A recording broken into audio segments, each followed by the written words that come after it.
I just hit the go live button without doing the share, so hold on a second. This is getting so complicated. Here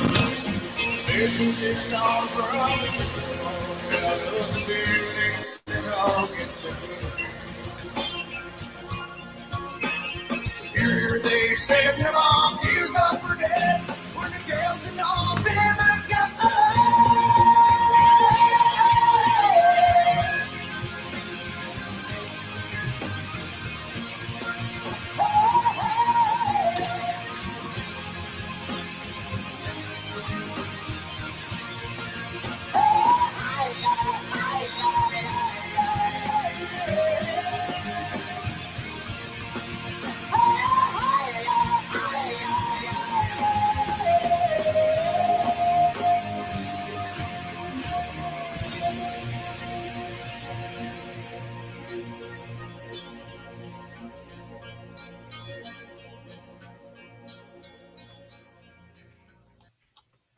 Yo, welcome to SmallmouthCrush Monday, June 13th.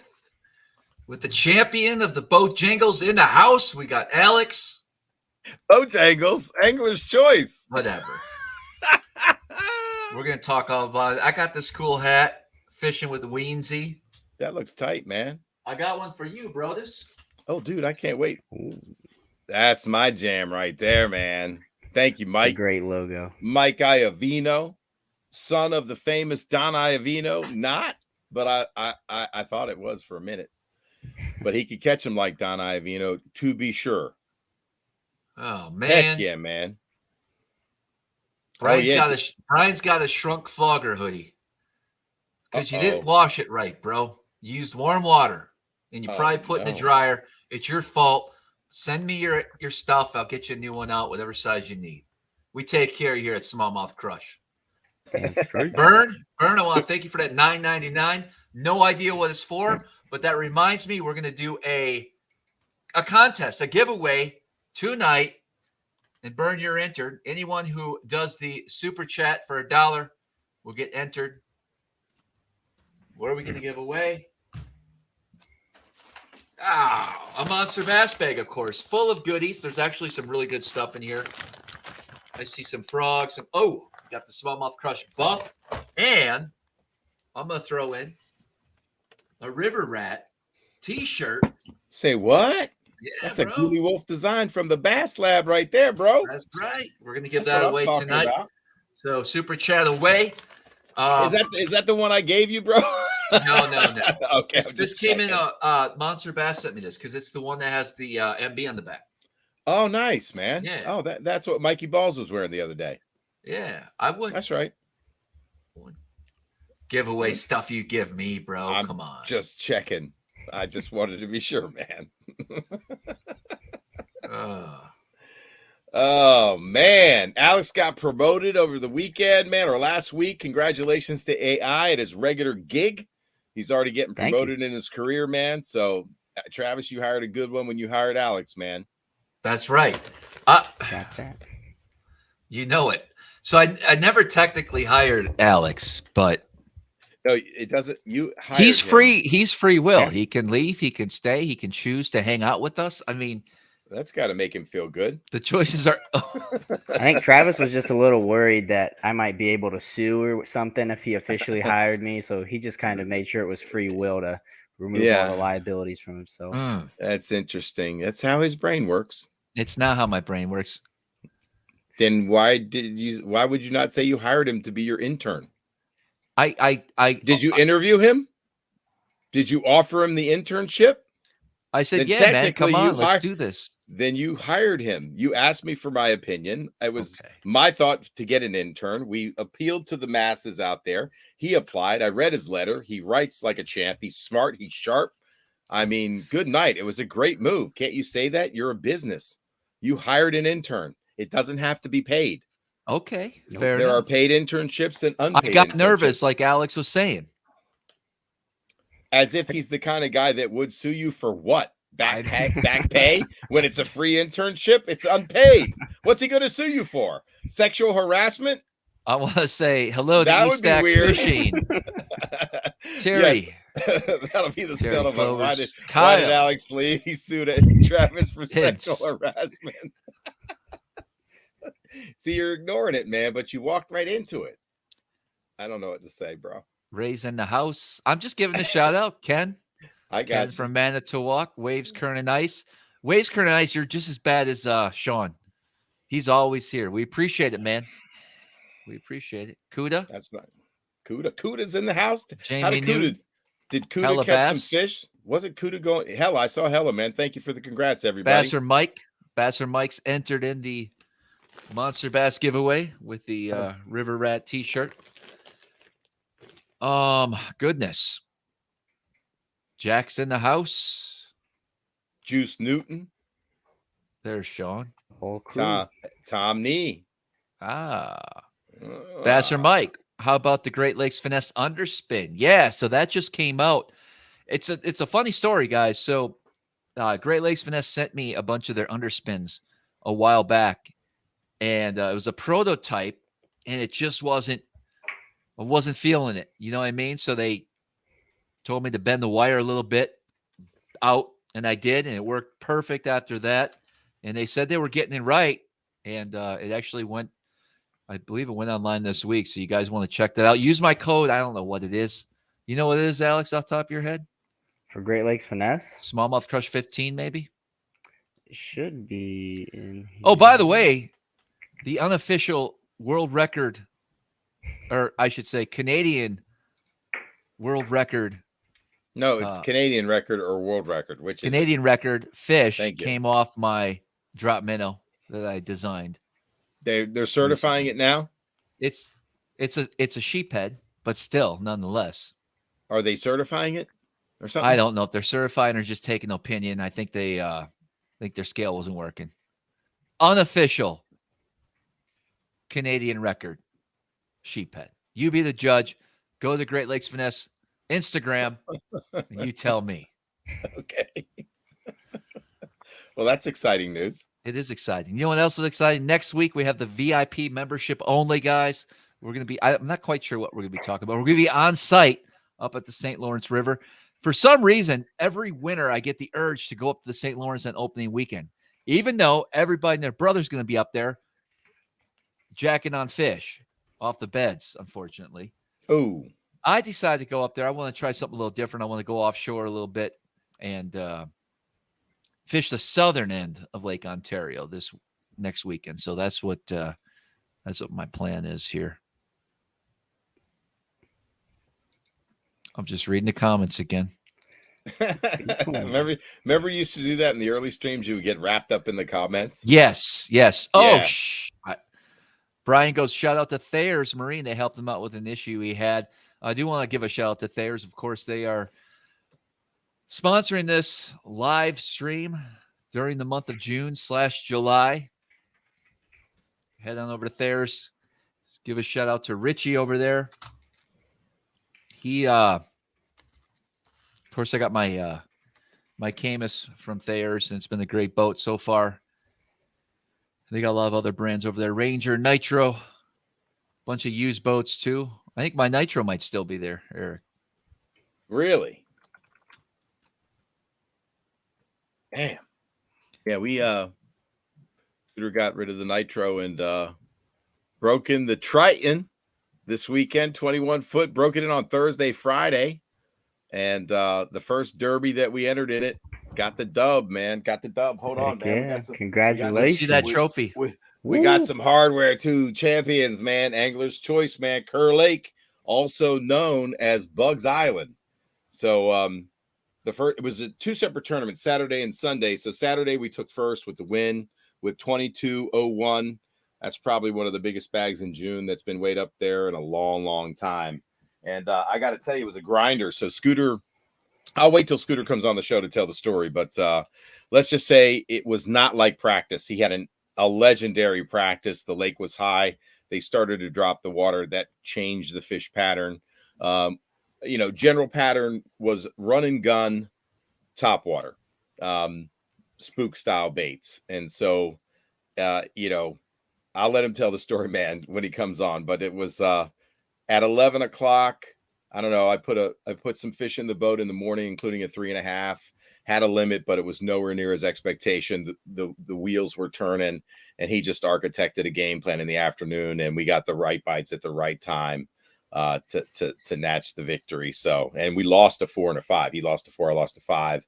That's just top water fishing, man. Some of those fish are going to come off, man. Treble hook baits are funny, especially when they're cracking and feeding on shad. It's frenzy types of stuff. I mean, some of the most explosive topwater bites I've seen in a while, man. It was fun. And I mean, all freaking day, you kept one rod in your hand. It was a lot of fun, man. But it was exciting, and it was down to the wire, dude. Key bites at the last moments of the day. So, and day 2 was even more interesting. We cashed a check again, 11th place, got knocked out of like 5th because we had 2 dead fish, hooked them deep. It was on my Instagram story. It's unfortunate, but that happens. Been known to do that. Yeah, well, he hooked one, and I hooked the other. I'm just saying, if you're not breaking off a fish, you're you mean with a treble hook, with a treble hook bait? Yeah, I let him suck on that treble hook bait really long. Like, I'm like, oh, I don't think he has it. Let him take it a little bit more. Oh yeah, that happens, right? Well, you laughed when I replied to your Instagram story about that. So, dude, man, you are the. I think he's on. Get the net. And I'm like, you got him? No, man, but I'll get him. And that fish is sucking on that Senko. You just got freaking lucky, dude. Yeah, I know fish that spit out a Senko and then re-eat it. No, they have it the whole time. Yeah, in 15-mile-an-hour wind. Come on, bro. You're killing me, man. Eric, how much did it take to win that tournament for you guys? 22.01, and I think second place was like 18 pounds. So we won it by a wide margin. Day 2, we had 15.09, and it took 17.01 to win. And yeah, I won't tell the part where we should have been back to back, but we could have been back to back. Could have, should have, would have, but no regrets, man, is what it is. That's fishing. And you know, I'm just happy to be around the winning fish. It's up to us to execute, and we did day 1. I'll take it, man. That's a long time coming, man. So it feels good to be back in the winner circle. And you know, that was our first Angler's Choice win together. We've won cat trail tournaments. We've won Bojangles, you know, 2-day classics and tournaments and points championships. So next up is the Angler's Choice Championship in the fall, back on Lake Kerr, back on Bugs Island, which is a legendary lakes, by the way. It's Kerr Lake now, but it used to be called Bugs Island. And yeah, man. So, you know, we'll see. We'll see. There's some things that the fish could be doing. We'll find out if we can put it together. We've had a chance to win multiple Angler's Choice Championships, and Collins and Cats. We've been second or third day 1 and just can't close it out day 2. And that's for a boat. I think they're doing cash now, but it's for about the price of a boat. So we've been close before. Let's see if we could put 2 strong days together. You got to have 2 strong days to win that. So we've always had strong day 1s in them, but can't seem to close it out. Got to be a closer. But he definitely showed us that he was a closer. Great game plan by Scooter, man. Hats off to him, man. I'm wearing his CWW inshore charters. Oh, it's on the side.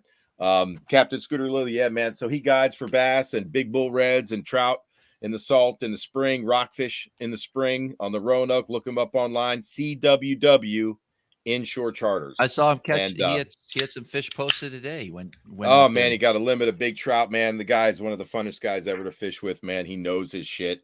He'll teach you a ton. So you know, there you go. Captain Scooter Lilly, man. Look him up. Awesome. Eric, do you know why they changed the name from Bugs Island to Kerr? I think it's a political thing. I think John H. Kerr Reservoir, I think he's like a politician in the state. You know how they do that, right? They'll get a famous politician like Reagan National Airport. I don't think it was called Reagan National Airport for the longest time. So, yeah, it used to be DC National or something like that, DCA, and now it's Reagan National. So gotcha. I think he's a political figure. I don't know much about that state in terms of the politics, but that's what I'm thinking. Gotcha. John H. Kerr. Somebody might know out there. Thank you, man. So thanks everybody, man. Appreciate all your comments on the Instagram. It was a rough start on the year for us, you know, plagued with boat issues and dead batteries and other. And nah, man. So he's back in the Triton and feeling it. So I'm happy to be a part of it, man. Lucky to fish with people like Scooter and Travis and, you know, Billy Kramer back in the day, man. A lot of sticks that I shared the boat with. So it continues, man. It continues. I did throw an OG topwater that they don't make anymore, and it seemed to be getting the bites in the morning. So that kept the team level-headed, man. So do you want to talk about it? I can't. It's just a spook style bait. Use your imagination. If anybody had to guess out there, what is one of the most chased spook style baits that's not made anymore? I know. Yeah, there you go. So don't Is say it? You can type it in the private comments. Let's see. We got a smart field. They all knew it. That's all I had to say. Mm-hmm. And honestly, is it the bait? I don't know, man. Did I have the right rhythm and cadence? I don't know. Was I presenting the bait right? I don't know. You know, what can I say? But Scooter owned the afternoon. Let me just tell you something. He put the hammer down. And it wasn't many bites. Don't think like we had 100 bites, 50 bites. It wasn't many. It was the right bites at the right time. And, you know, he knows that lake extraordinarily well. Been fishing there 30 years. I mean, he knows every flat rock vein, stump. So, you know, I'm pretty much line casting unless I can see it. So, you know, I'm just, I'm glad I could contribute in the morning to keep the team level headed. You know what I mean? Because it was nothing like practice. I mean, nothing like practice, but he'll tell you the whole story because it's pretty fucking spectacular. Awesome. Yeah. Heck yeah, man. Bugs Island, Congress Pass Law, John H. Kerr. There you go. Jamie Newton. Thank you, brother. There we go. Now we know it. That's right, Gratitude for the mojo. We don't talk about the fixin'. I think that's probably been the most chased. I don't know. Is there another top water that's been chased like that? Sure, there is. Which one? Name it. I don't know about chased. I wouldn't even be able to name it. I have a few. I always hear people going after the shower blow. If I describe it, would you know? Maybe. Try. Okay. I guess the bait that Cornell from YouTube fishing vids shook over the phone, and I got it. And he's like, "That's ridiculous." This topwater is a wide walking bait. It's a standard color is going to be like that bluish, and then a white belly. But it's got that blue, I guess the company's staple blue color, if you will. And then it's got deep ribs. It's pretty wide bait. And it's got like deep ribs. Like you could definitely feel the outside of that. Any idea? Probably. I deep ribs, like they're cutout ribs. Yeah. You would know, like you would instantly know it. And I don't think I have that. I think the box is actually in the boat right now. Okay. It's a walking old bait. But it looks like a bluegill profile in a walking bait. Kind of. Bluegill profile in a walking bait with deep Tom might have ribs. It. Pop R P72. I don't know. Well, there was a Pop R P70. I thought you said it was a walking bait. A P70 is a popper. A P70 is a popper. It's not a 70. But I'm just saying. I'm going to have to find it. What he was describing was a popper. You talked about a walking bait. Not like you can't walk a big popper. Yeah. But we're talking about a Sammy spook style bait, right? Yes. But thicker. Thickerer. Anyways, no propeller wood like chopper, a Hubs. Wood chopper, that might be it. Let's see. Wood chopper could be it, but that has propellers. No propellers. And a Hubs chub has a single propeller, and it does have deep grooves, right? And I wish I could, if you saw it. Yeah. You definitely don't have this bait. Are you sure? It's a bold statement. You're gonna make me look now. I think you have to. Top water bait. Not right now. All right. But anyway, interesting. I mean, you were thinking it was a popper as a P70. It might have been. No, that's a popper, not a walker. I don't know. No propellers. No. And you don't think it's like, you're not talking about like an old vintage or like a Headin. Like, yeah, could be a Headin of some sort. See, I think it's probably a Headin. It's not the it's old as F, bro. And there's no freaking propellers on it. That's the thing I want to know. Well, I got a bug on my screen. Not anymore.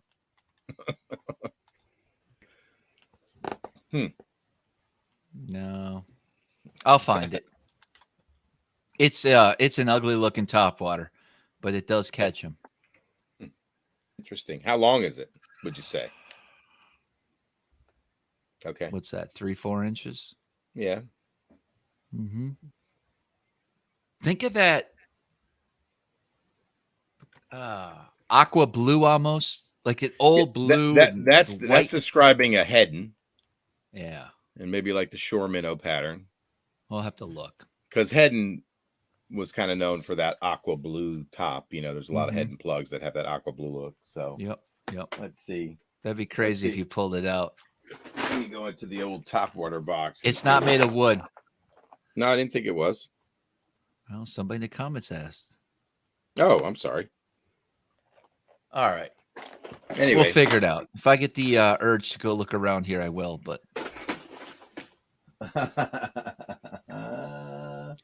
what a shitty start to the show. Let's What? Yeah, dude, it was lame. Shitty start to the show that I'm talking about my championship. Well, that was cool, but okay. So let's what part was lame? Old Cordell Crazy Shed. That sounds. Crazy Shad has no ridges. Maybe Yeah, it's not the Crazy Shed. There's no ridges. Kuda says it's a Zaragoza. Who? Somebody said it was a lunker plunker. Spitting image is not right because I know he would know the spitting image. Well, I know the spitting image. Oh yeah. Can you draw a picture of it? People No, would I'm like not that. drawing a picture of it. I think that would be classic. Because I feel like I'm almost describing it wrong now.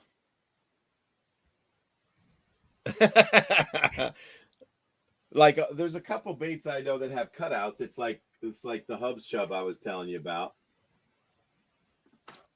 You know the Hubs chub, this one? Well, there's two types. So it didn't look like that with the cutouts, right? See, that's when you say a cutout, ridges. That's just what I'm ribbed, thinking of. Ribbed. Okay, that's different. That's different than a cutout. Yep. Okay. Like ribbed ridges, like a popar that has the grooves that are cut. Because you know the Rebel popars have a lot of ridges in their cutout, right? It's not a smooth surface. Is that what you're referring to? That type of thing? I bet it's a Rebel. Now you're thinking it's a Rebel. I don't know. Oh my God. Bro, I suck at this. People are enjoying it, man. I'm going to find the damn thing now. I want you to, bro. I just got to show you different baits because I want to understand when you say ridges, like, is this what you're referring to? So this is an old P70 popar. That's a P70. So that's a one knocker. It's got a lead ball in it, really low knock, and that has ridges in it. Is that what you're referring to? Okay, not referring to the ridges. I guess they're more obvious on the chrome bait. That's the ridges. You see those ridges cut into that? Okay. And that blue is maybe what he was describing. Is that, am I on the right track, Alex? That sounds right to me. That aqua blue. But he was losing confidence in his description, so I'm not sure how. Yeah, when you say that made that. He was Ruffles has ridges. Maybe it's a potato. Now he's looking. I love it. We got him looking, man. Call's coming in. Does he carry it in the boat? That's a question. He said he had the box in the boat. I don't know if he had the. It can't be a new bait. It can't be like a jackal, or it can't be any of those new baits. This is a vintage bait he's talking about. No longer made, out of production. This is Travis. Hey, Travis, can you hear me? Yes. Hey, man, it's just Alex from the Dropshot company, man. How you doing? Hey, good. Awesome. You don't happen to have a cousin named Marilyn, do you? No, I don't, man. Just checking, man. It's always worth it. So you scheduled with us, man, about possibly beginning your own e-commerce business. I was just calling to see if you found what you're looking for, or if you're still looking. No, we're good. I appreciate it. All right. Sorry about that. So somebody said it could be the old Head and Basser. Head and Basser.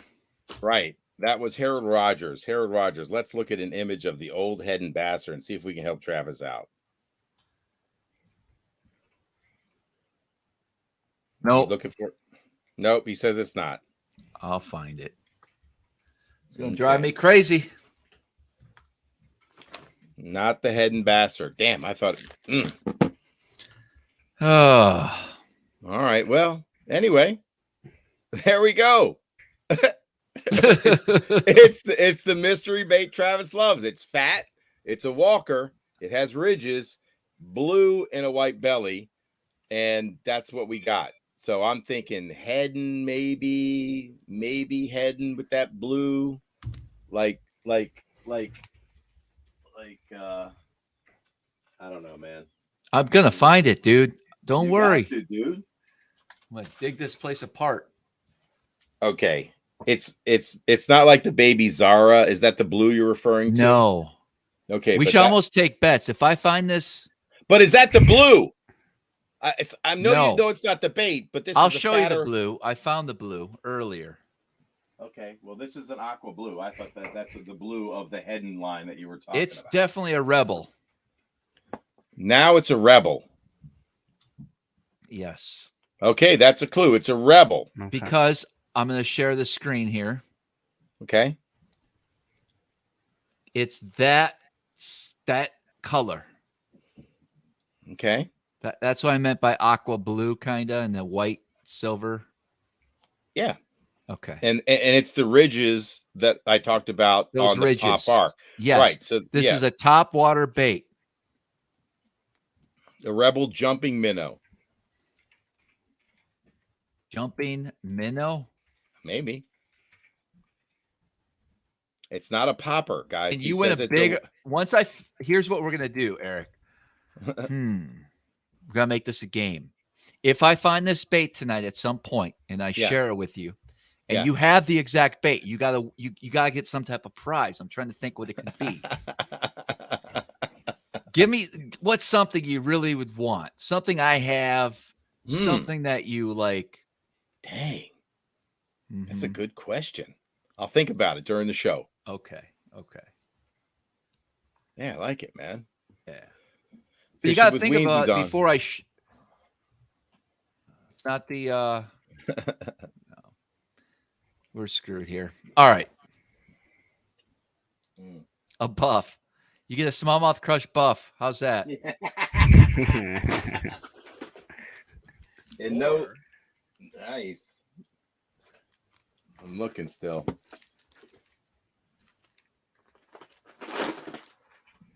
I mean,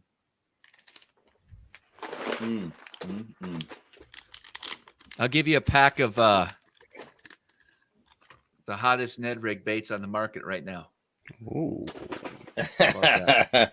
It ain't the spitting image, is it? It's not. I'm just checking.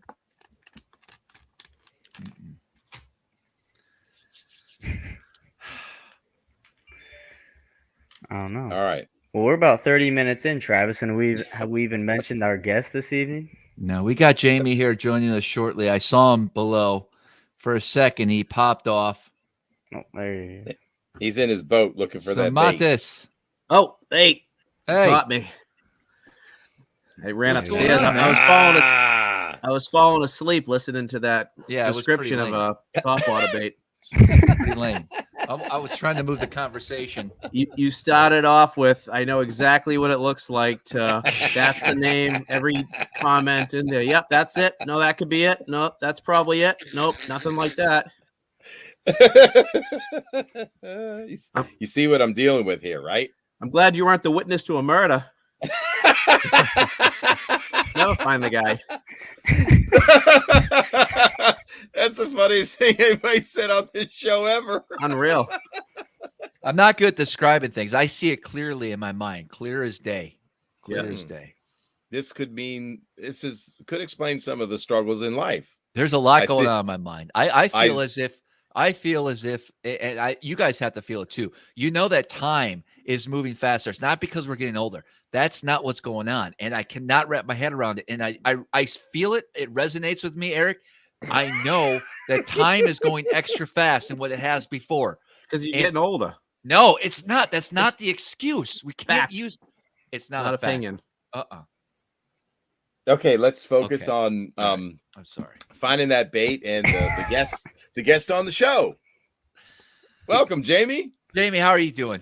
To the space-time continuum. Yeah, no, I actually was just having that time discussion the other day. So really, we all have that. Yeah, we've all had that discussion for sure. I'm getting old. old. People are talking about it. It's not because we're getting old. They're not talking about it the way you're talking about it, bro. Something's going on.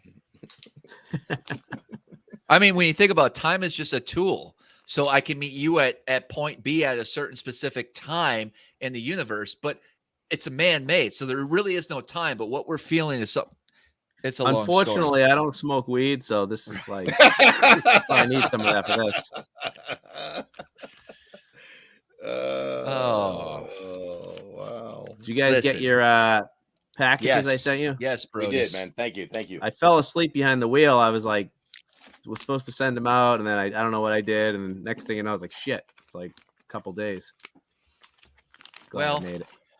They made it. They made it. Listen, yes, so they did. I wanted to have Jamie back on. He was on. Were you on twice?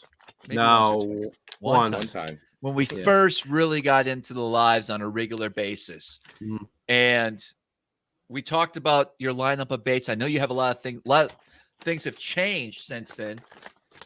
A few new products that we want to talk about.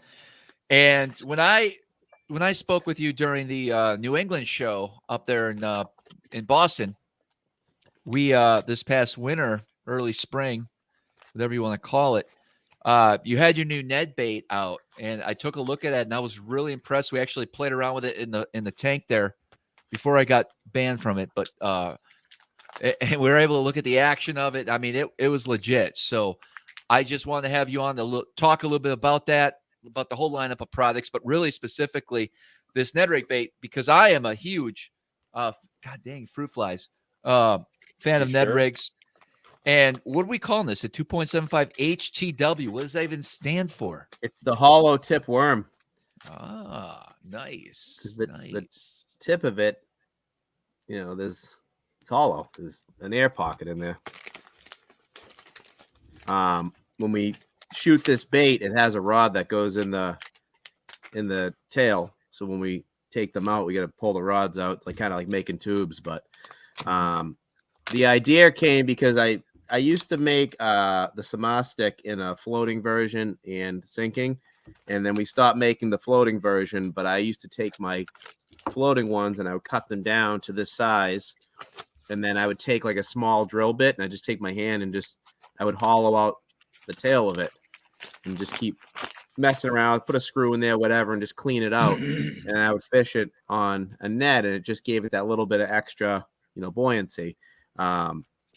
And I'm like, oh, that's kind of a cool idea. I want to incorporate that into a worm. But then I wanted to add these little ribs here too, because I don't know if you have that video. I showed you a video of it, sitting in the tank, and you can just dead stick this thing, and just any bit of movement in the water, whether it's, current, boat traffic, anything. And this tail just sits there. It's almost like it's like shimmering, like it's shaking, Mm-hmm. So when everyone that's fished a Ned, you do nothing with it. You throw it out there. You might just drag a little, just leave it. And that tail, you want it to kind of just sit there and do nothing, but that tail just moves just enough where it's almost like it's quivering without doing anything. And so far, everybody that's bought these, me fishing them, other, friends, guys that fish for us, some guy up in Champlain, everyone loves this thing. This is like their new go-to, just catch-all. Largemouth, smallmouth, you name it. Very cool. I mean, we talk about secondary action on things like crankbaits. What do you do when it stops? Does it rise? Does it pull back? Does it wobble? If the secondary action on the plastic that you just described is pretty extraordinary. That's a brilliant thought with the segmented body. Plus, I mean, I imagine that captures some air as well. Yeah, for sure. Like a ringworm. I mean, how many fish have people caught on ringworms over the years? I know it's out of favor now, but I think people putting it down is a mistake. I mean, a 4-inch ringworm can save your ass on a tidal river when they're biting nothing in the dead heat of the summer. And I just don't see people throwing it anymore. But it saved my nuts so many times. What is it about a the ribs themselves, they'll definitely you see air bubbles coming out of them. Yeah. It's catching, little air pockets. And then the tip itself has just a pocket in there. Yeah. You can go old school. I haven't done it really yet, but you maybe piece of Alka-Seltzer in there. Oh, Piece of an ear plug to make it extra buoyant. I have one here. I don't know if you can hear it, but I'll put a rattle. That's the first thing I was thinking about. So there's a rattle. Yeah. It's made for I think it's like a 3mm 9/16 rattle. Even better. You put it in there.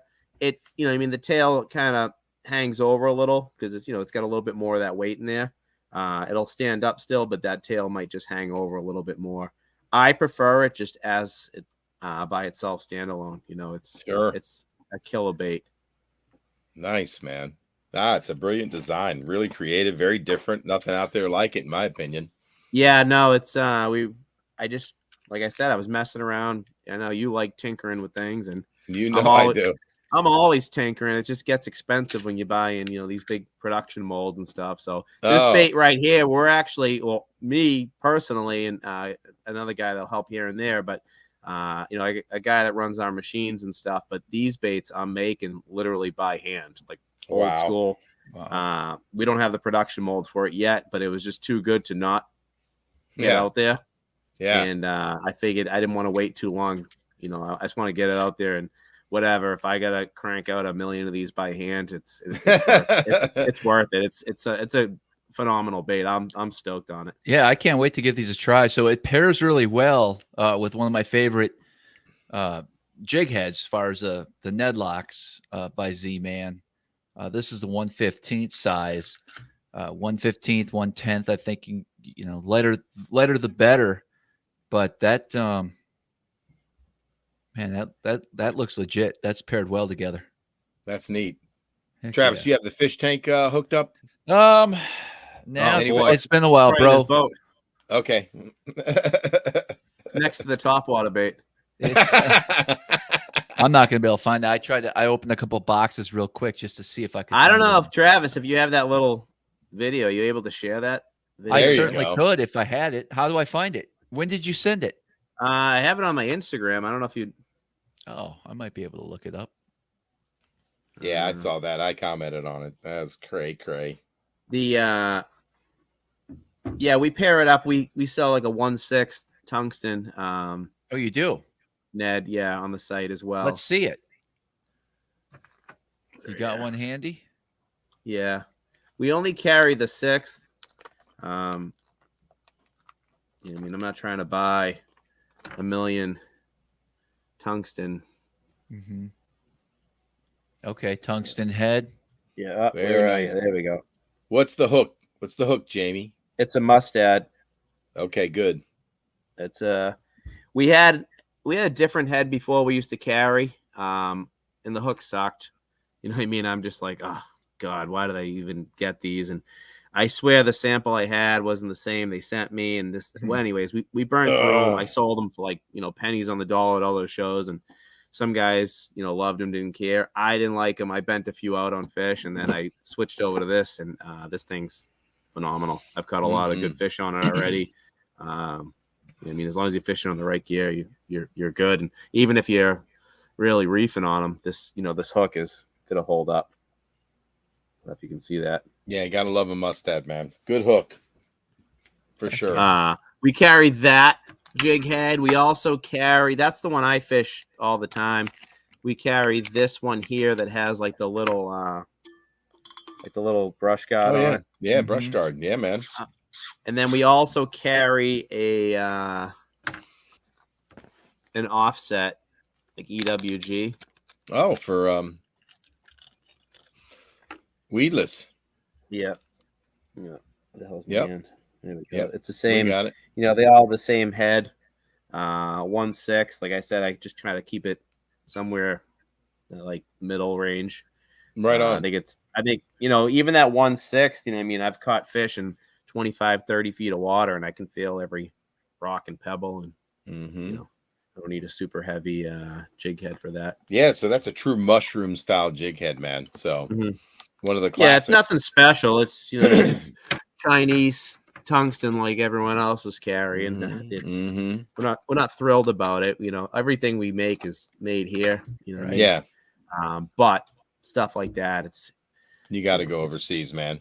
Yeah, and you know what I mean. Just like we started carrying the Outcast tackle, the fighter jig, the cage fighter, and then the stealth fighter. And the reason we used to have a company spin our own jigs and tie our own, and then we tied them here and everything. It's the amount of money it costs now in metals, and it's all through the roof. It's not even worth it to me. So wow, we just wholesale through them and carry that. I don't know if you guys fished that jig before, but that thing's unreal. Is it great? Oh, it's got like a short shank, super stout hook here. It's got the VMC. What the hell's my camera? Yeah, I can see it. Yep. But it's a short. I like it because it's not a super big hook on it. You know what I mean? Yeah, it's compact. Yeah, it's real good flipping jig. And there's the video right there. There you go. Yeah. I even put on that video, like if you're gonna fish, you could fish that thing like on a Demiki too. You know what I mean? Like looks like a little bait fish. Sure. Yeah, that was pretty impressive too, man. I saw you do that. And look at the bubbles coming out of the rings. Look, there's some stuck to it. That's pretty cool. And that actually, those ribs actually would hold scent really nicely, like some of that whatever you're using, whether you're using Smelly Jelly or Travis's Smallmouth Magic.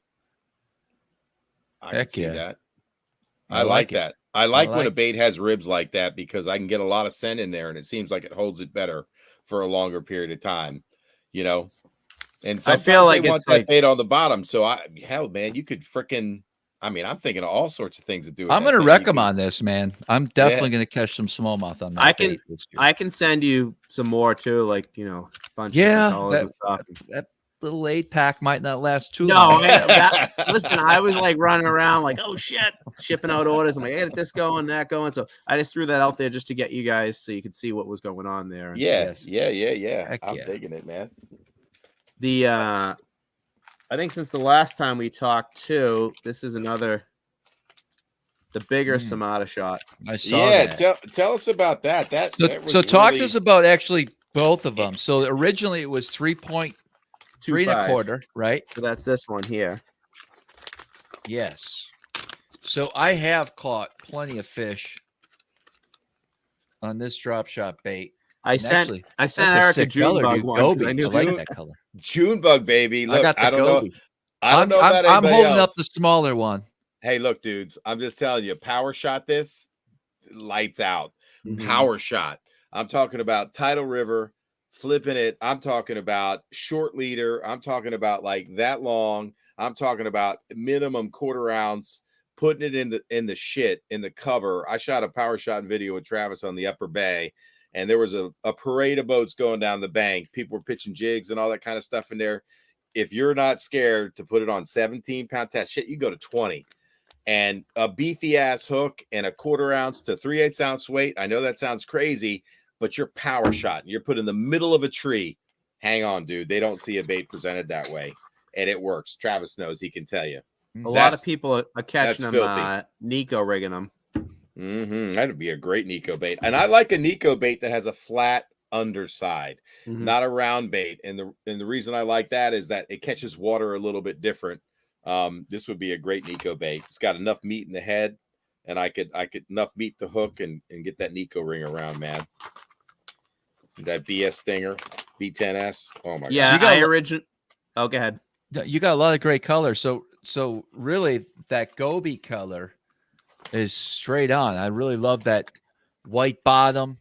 You got the purple in there as well. Brownish pumpkin top. Yep.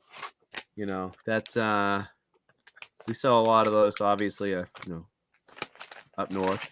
What's the number 1 color that you found? Or is there I guess the top 3, if you could. I would say Bingo, Gobi.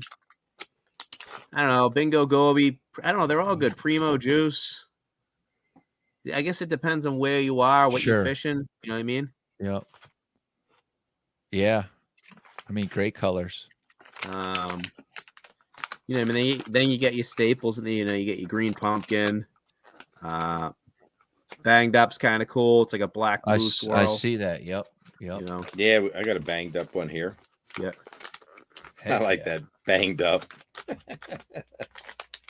That can mean a lot of things, but yeah, they're very true. I want to take one out of the pack. I like that you got the plastic clamshell in here to keep the bait straight. Yeah, we've changed a lot of things from that to. I don't know about anybody else, but you buy a pack of baits and they come all twisted up. But this is a good way to pack stuff. They're straight. They stay straight. You know, nothing's kinked or twisted. I don't have to boil it. Super soft plastic too, by the way. Yeah. So the 5 1/4, we kind of have limited colors right now. Okay. We're in the process of moving.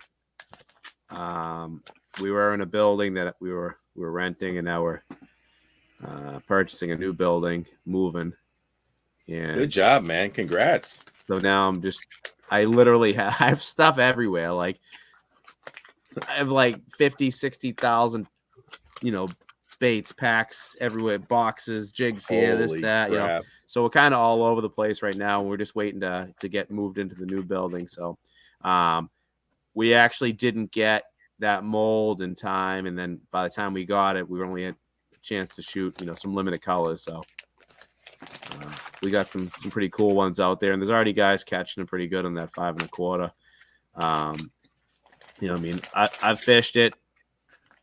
There's a lot of more ways I want to fish, and a lot more things I want to do with it. You could Carolina rig the shit out of that. Yeah, thing. well, I'm thinking, you know, once the grass is in and it's just, you know, just a little bit a bigger worm, even if you just, you know, just peg it and just ripping it through the grass. And I had one guy cut it down and fish it on the back of a chatterbait. Oh, absolutely. I mean, I would Texas rig it. I would shaky head it. I would Carolina rig it. I would split shot rig it. I love a flat gliding, because a flat bottom instead of a round bottom, when I split shot rig or Carolina rig, I want a bait that glides. If I'm not throwing like a craw or something like that. Right. But I absolutely love a bait that glides, and a flat bottom gets that bait gliding for me. Yep.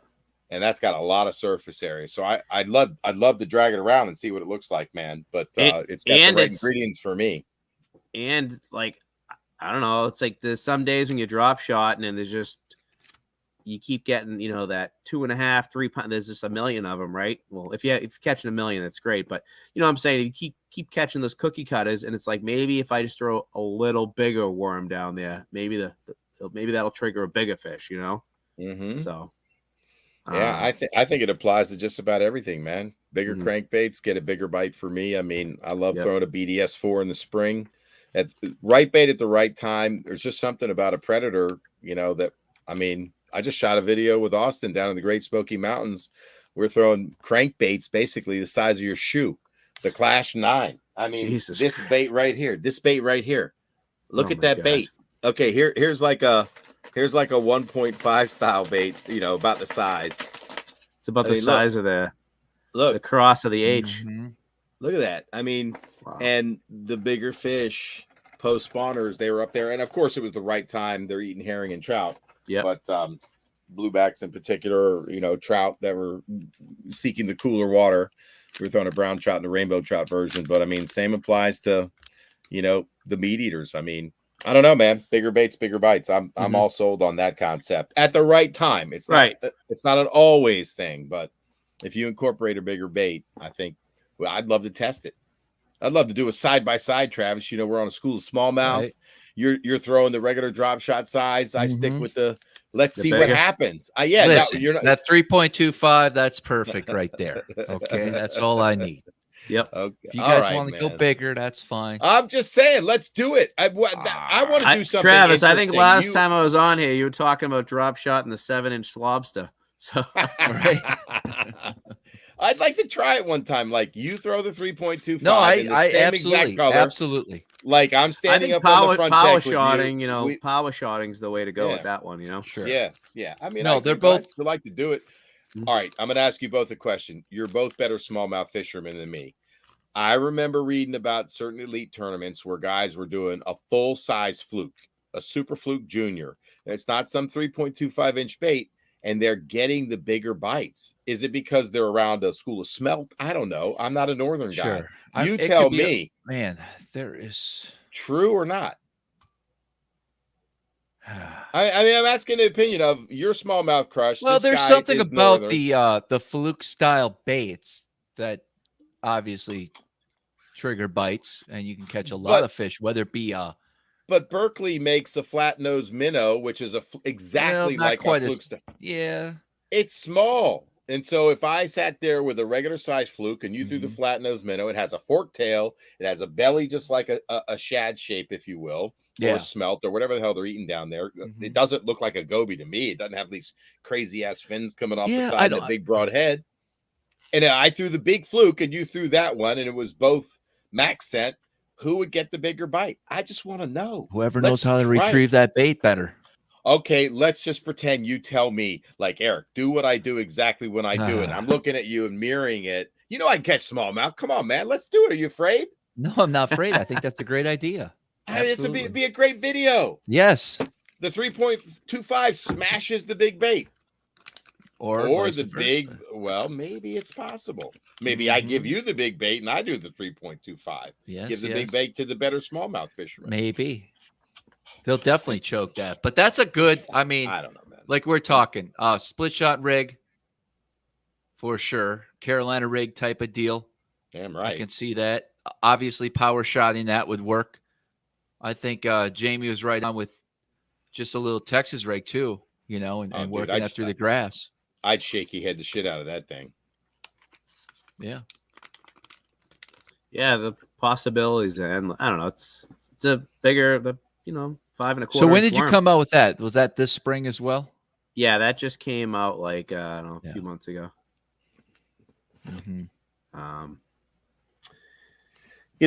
Obviously all of our others. This is our. Let's talk about the Samatis. It's kind of a. Where the hell's my camera? Right there. There we go. There we go. Nice color. Oh, Jig trailer. Got the ridges. Black magic. Is it a flapsta? Like, does it flap like crazy because of the ridges? Yeah, for the ridges there, it definitely flaps like crazy. There's sometime in the spring when I'm fishing it that I'll take a pair of scissors and just actually cut that off just so it does nothing. Oh, wow. Okay. You don't want the extra action. Just hit it on there. I fish this in the back of a chatterbait, swim jig. I'll flip it on a flipping jig. I'll just, Texas rig it and just, flip it around too. So just in case some people may not be aware, where are you located? What's some of the bodies of water that you fish these baits on a regular basis? So our shop is in Kingston, New Hampshire, and that's where our new shop's going to be too. I think somebody on here asked if we were moving out of Kingston. I live in Massachusetts. I live right over the border in Haverhill. I fish the lakes region. Winnipesaukee, Squam, Newfoundland, those places. I fish them. The river right up the street from me is a tidal river up there, and that I really Merrimack. How big's your tide swing? Like 7 foot or something crazy? I don't think it. No, it's maybe 5 feet. That's still a lot, man, compared to what I fish. Like 2.5 to 3. I guess it. I don't know. I don't really know a lot about the river. I know it can be dangerous, and actually, the real quick sad story is a kid died in there the other day, a 6-year-old. Oh no! They were fishing this Deer Island over in I think it's like Newburyport, Amesbury area. There's a bridge and there's an island. A lot of people go there striper fishing. Family went there and they were fishing from the shore. And 2 of the kids end up in the water. The mother went in after him, saved one of the kids. No. The other kid went under somehow, and she died and he died. The mother and the 6-year-old. Terrible. Bro. Broke my heart. But anyways, I fish that river, but I don't I bring my kids out a lot, and I won't bring them on my boat fishing there just because it can get gnarly. Like the current's real ripping. Yeah. It's good fishing. You catch largemouth, smallmouth, pike, stripers, all right off the same spot. It's pretty cool.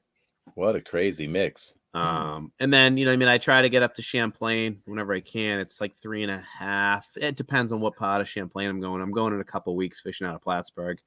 Okay. I got a 2-day, like, it's kind of like a club type deal. There's a bunch of different little clubs. It's like a regional thing. So that'll be kind of fun. Good luck, man. Thanks.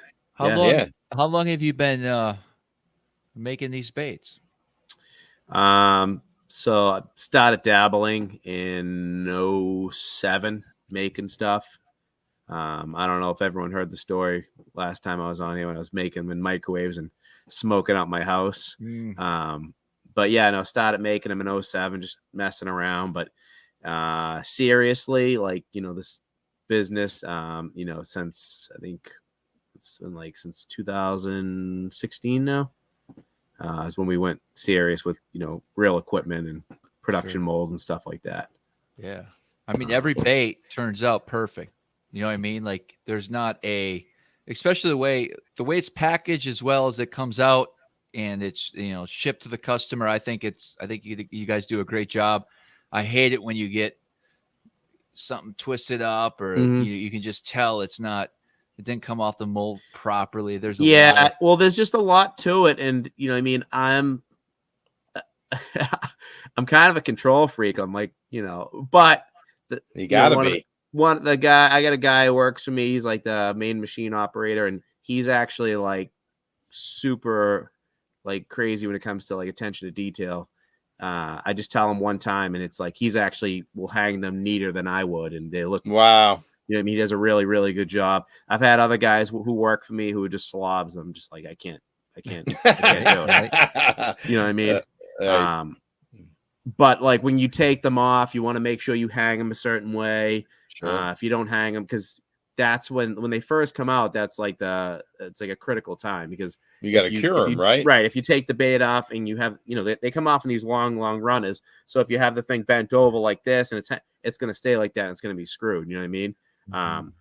We try to let ours hang for as long as possible. Like we'll shoot 10, 20, 30,000 of like one color or something, right? That's so crazy. So then they'll hang for a while, but then we won't even package the other ones. We have racks and racks of, you know, it looks like trees, like all the stuff hanging off of them. But we'll wait, you know, I mean, sometimes it's 3 months before we go package those. So holy moly. So they're like 100, you know, they're really, really cured at that point, like soup, you know. And then the people don't age steaks that long, man. Right. But it's not all the baits, you know what I mean? No, a lot of them right. A lot of them are just getting bagged and going out. But, you know, I mean, stuff that we have that we shoot a ton of, you know, they will hang for a long time. And you'll see, like, even if it's, you know, even if you let it cure for a few days, you know, that extra few weeks or whatever, there's still a difference in them, I think. How about that? Who knew, man? And then we, you know, I got guys that bag for us, and we get the trays now. We added those in there just because that's kind of like that's kind of what everyone does now. It has to be, and it just makes sense too. You know what I mean? It takes a little longer getting them in there neat and everything, and you know, we pay our guys a little more to do that, but they come out nice. You get a better product. It looks neat, looks good on the shelf at stores and things like that too. You know what I mean? Sure. So if someone goes to get a product and like, all right, well, this one looks nice and neat and neatly packaged and made in the USA and all this, or this one's just jammed in a package, they're probably going to grab that one. So right on, man. Right on. Congrats on the expansion, man. What is driving the expansion of your business? Just, you know, continuing to grow the business. I think it's, you know, it's just one of those things where we didn't want to continue to rent and pay someone else's bills. Sure. You know, so I was able to, you know, making enough money that I decided, hey, let's invest in some commercial property at the worst time probably possible. So who carries your baits? I mean, like, are you in retail stores? I know it's obviously online. Yeah. So most of our stuff is just, you know, direct from our website. And then we have, we have shops that carry us. We didn't really even like start pushing our stuff into shops until like literally probably the winter, like the end of the winter, beginning of spring. We were just so busy with other things we were doing. You know what I mean? We do a lot of work with like mystery tackle box and stuff like that. So we were so tied up dealing with all that and just super busy. You know what I mean? We're shipping out 50, 60, 70,000 packs to them, 100,000 packs, 50, you know. So we were shipping out pallets and skids of baits to these people. So we were real busy. We just I never had the time to really focus on shops. Yeah. So we just recently started focusing on shops. We got a bunch of, you know, local shops here. I got a shop that's in Michigan that carries our stuff. There's a shop in Japan that started carrying our products. What? That's so cool. Internet. Konnichiwa, man. Yeah, that was pretty cool. They reached out to us and they wanted to carry it. So we're just continuing to expand. That's kind of our main focus now, is just to get into more and more shops. Most of the shops they're not going to start purchasing, you know. By the time we started reaching out, a lot of them had already started purchasing, you know, already got their purchases in.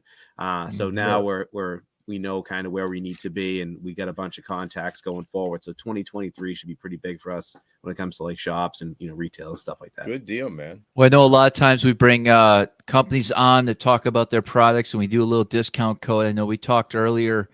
If you guys are interested, we're going to do Crush 10. Save 10% off your orders.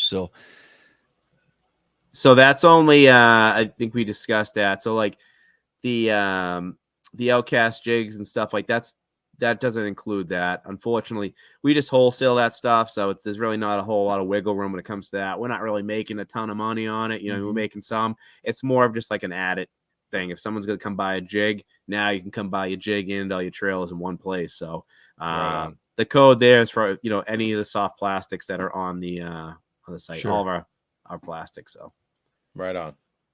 Good stuff, man. Good stuff. You try boiling them. Yeah. I've always boiled baits. Soften them up. And if I get them, I'll go, you know, I found baits that are just like weird. I don't even know who makes them, whatever. And I'm like, this thing's kind of cool, but it's all mangled. So I'll just boil it. And yeah. My wife loves it.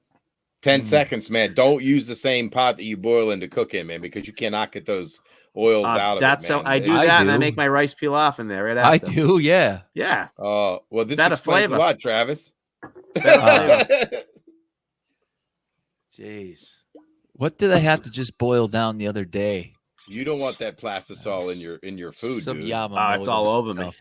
Oh my God. He lives and breathes it, man, literally. No, I don't. It has endocrine disruptors in it, man. No, when we're running the machines and stuff, those you don't, you know, our ceilings, everything's so big in there, and it's all a sealed system. The only time anything comes out is when it opens, you know. Sure. But these that I'm making by hand, I actually just bought a new respirator because I'm like, I don't want to breathe this shit in. Heck no. How many baits in your molds can you shoot at a time? So it depends. Like our drop shot at the 3 1/4, that one's 66 every time it opens. Yep. The big one's 68 every time it opens. This is a big mold, pretty tall. Yeah, I bet it is. This one's 24.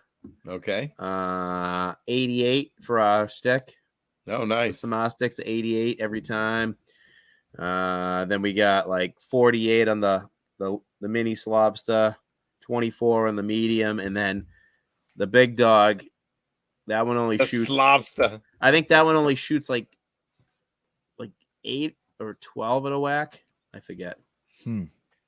That's crazy. 12. Yeah, that one uses a whole lot of plastic, you know. Tell us about the genesis and the idea for that. What, just bigger bait, bigger bite? How do you fish it? Have you caught bigs on it? Does it generate a bigger bite? I'll be honest. So most of the time I fish this thing, I usually cut it down here. Yeah. And then I just put it on kind of like a big chunk trailer. Yeah. And it's just a much bigger trailer from the back of my jig. So for me, I've always struggled to find a good trailer for a mop jig.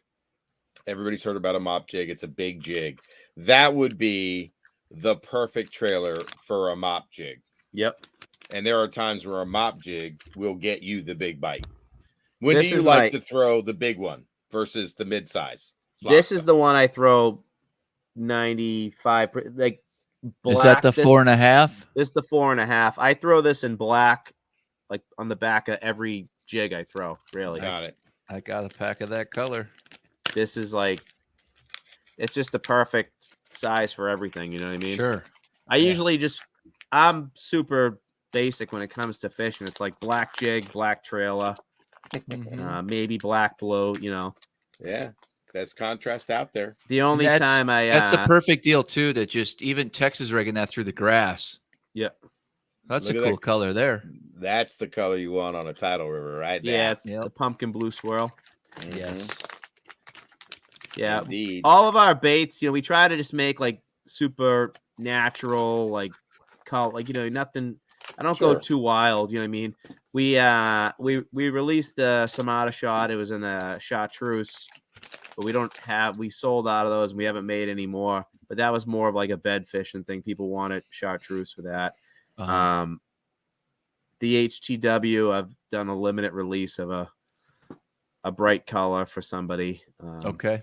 To, you know what I mean? To, you know, catch some spawning fish. I actually fished it.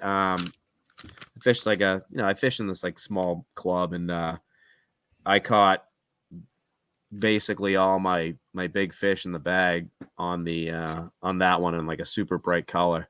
Caught largies, you know, on beds, and they were we could catch a 25-pound bag of smallmouth on any of these products. I guarantee it. For sure. Even the lobster? Well, I want to try it. What is that? Your the little chunk jig trailer. Yeah, man. the SS chunk. Yeah. It's just you know, old school full. We shoot it with salt, and it's, you know, covered in, you know, this super salty, just a basic jig trailer. You know what I mean? I can't believe how many people when I do shows, they come up to me and they go, what's this? Sure. I go, what do you mean? They go, is that like, what is it? I go, it's a chunk. It's a jig trailer. And they're like, never heard of one of those. What? And I'm like, oh, well, how long have you been fishing? They're like, oh, I started a couple years ago. I'm like, oh, okay. That's probably why. How many colors? How many colors? We got three. We got we black. only offer that in three. It's, you know, the green pumpkin, the black, and the blue, the flipping blue. That's really all you need is a flipping blue. On our site too, like even if you want to save more money, like if you like, there's like a minimum cart value. If you spend so much, wow, you know what I mean, yeah. you end up getting like a bulk deal too. You know what I mean? Sure. Are there any plans for like pro packs? I mean, I really love when I get into a bait, and it's like, okay, I need like 25 or something. Any plans for that? Yeah, or... the only problem with it is it's like, because now you got to package them different, and then guys bitch because now they're not in trays because they're not going to fit all in this one package that we've designed to fit this many baits in, stuff like that. Yeah. If there's somebody out there and they really like our product and they're looking to buy like a shit ton, just reach out to me direct, whether it's on Instagram, Facebook, our email, or contact us, whatever. And I'm always, you know, doing backdoor deals and things like that, you know, Ziploc bags.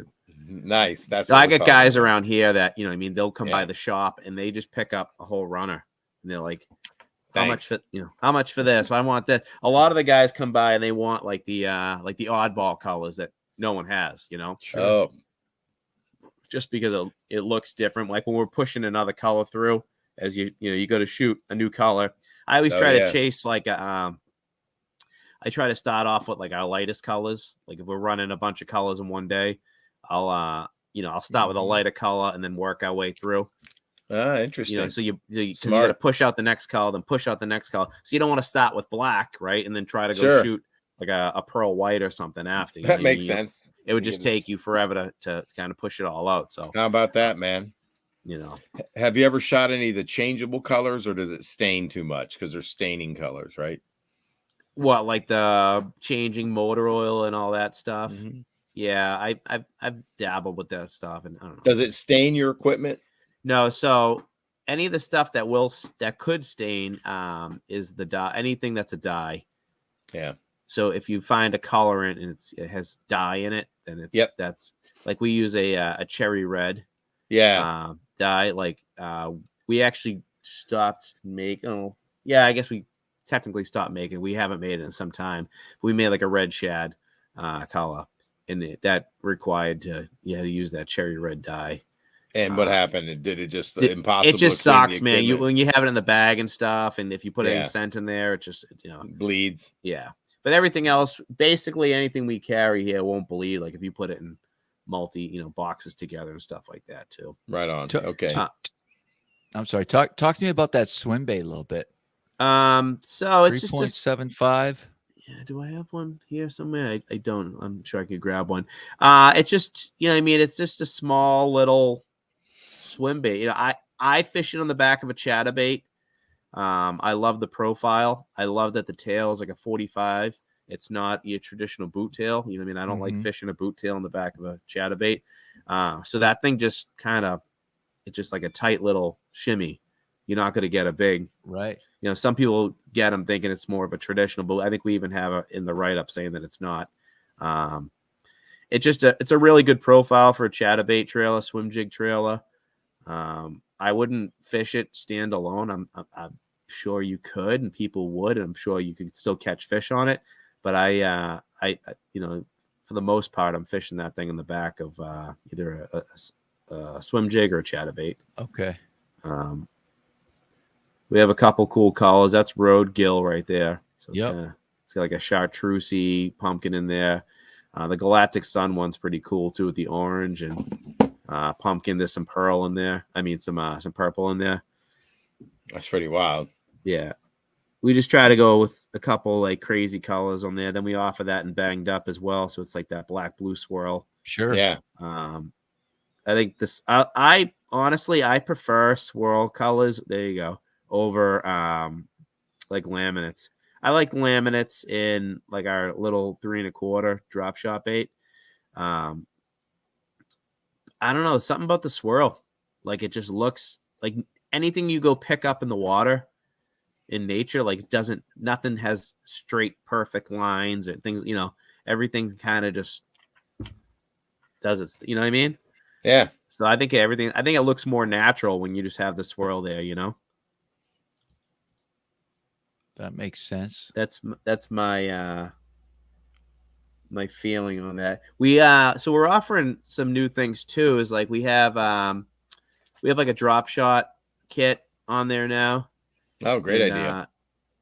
Then we have like a wacky kit. Wacky worm kit. I see that. Yeah. Yep. And what those what we put in there is, you get like a couple packs of baits for the drop shot kit. Then you get like a pack of like tungsten drop shot weights. You get some drop shot hooks, sticker, and then there's like a whole instructions on your basics on how to drop shot, how to tie on your leader, how to tie like an Alberto knot for your leader to your braid,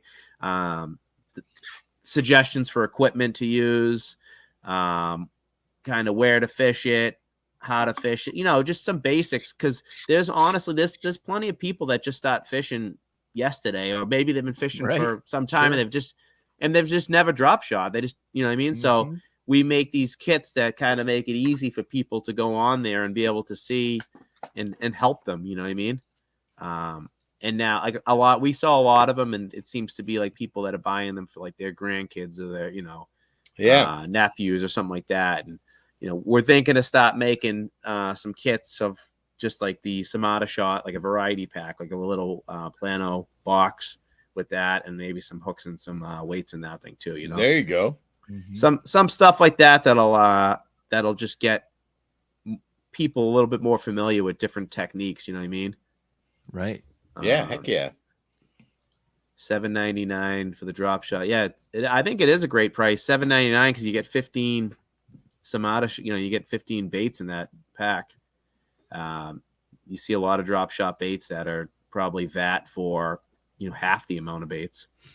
I like how it says your name on the bottom of the bait. I saw that. Tight, yeah, man. That's so really actually, tight.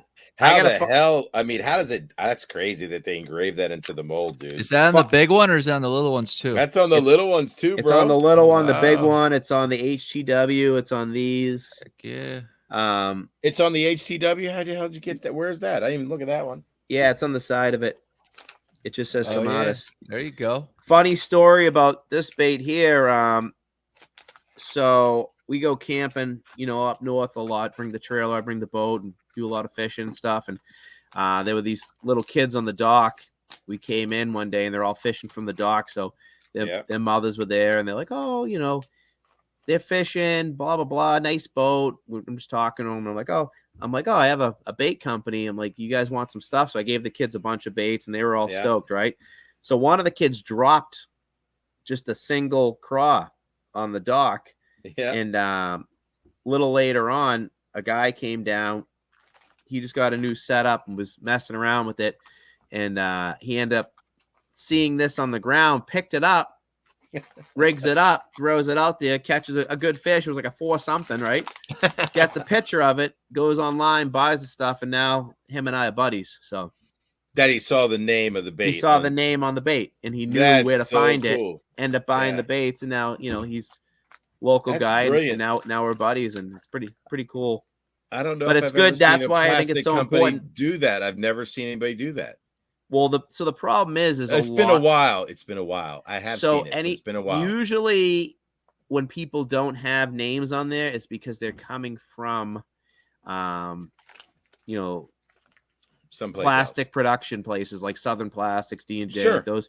So they have stock molds there, like in-house molds that they shoot for everybody, right? So everyone has this worm. It looks similar. They get these colors. This guy gets this color. So they don't have the name in there because this place is manufacturing it for them. You know what I mean? So tell us about your design process, and who are you? The creator? Are you the guy that draws these pictures and then carves a mold? I mean, what do you do? How do you make it? So like we were getting into with newest, with the HGW, we started off with basically a Senko type bait. I started hollowing that out. And then from there, I just started drawing. I think I might even have the drawing here somewhere, but I had a drawing, I'd have a pencil and paper and I'm sitting and watching TV and I'm like, oh, this will work good. And then I would take a Ned head and then measure it and say, all right, I want the hook to make sure the hook comes out before the ribs. I want this here. So then I'm like, all right, I need this measurement here, this and that.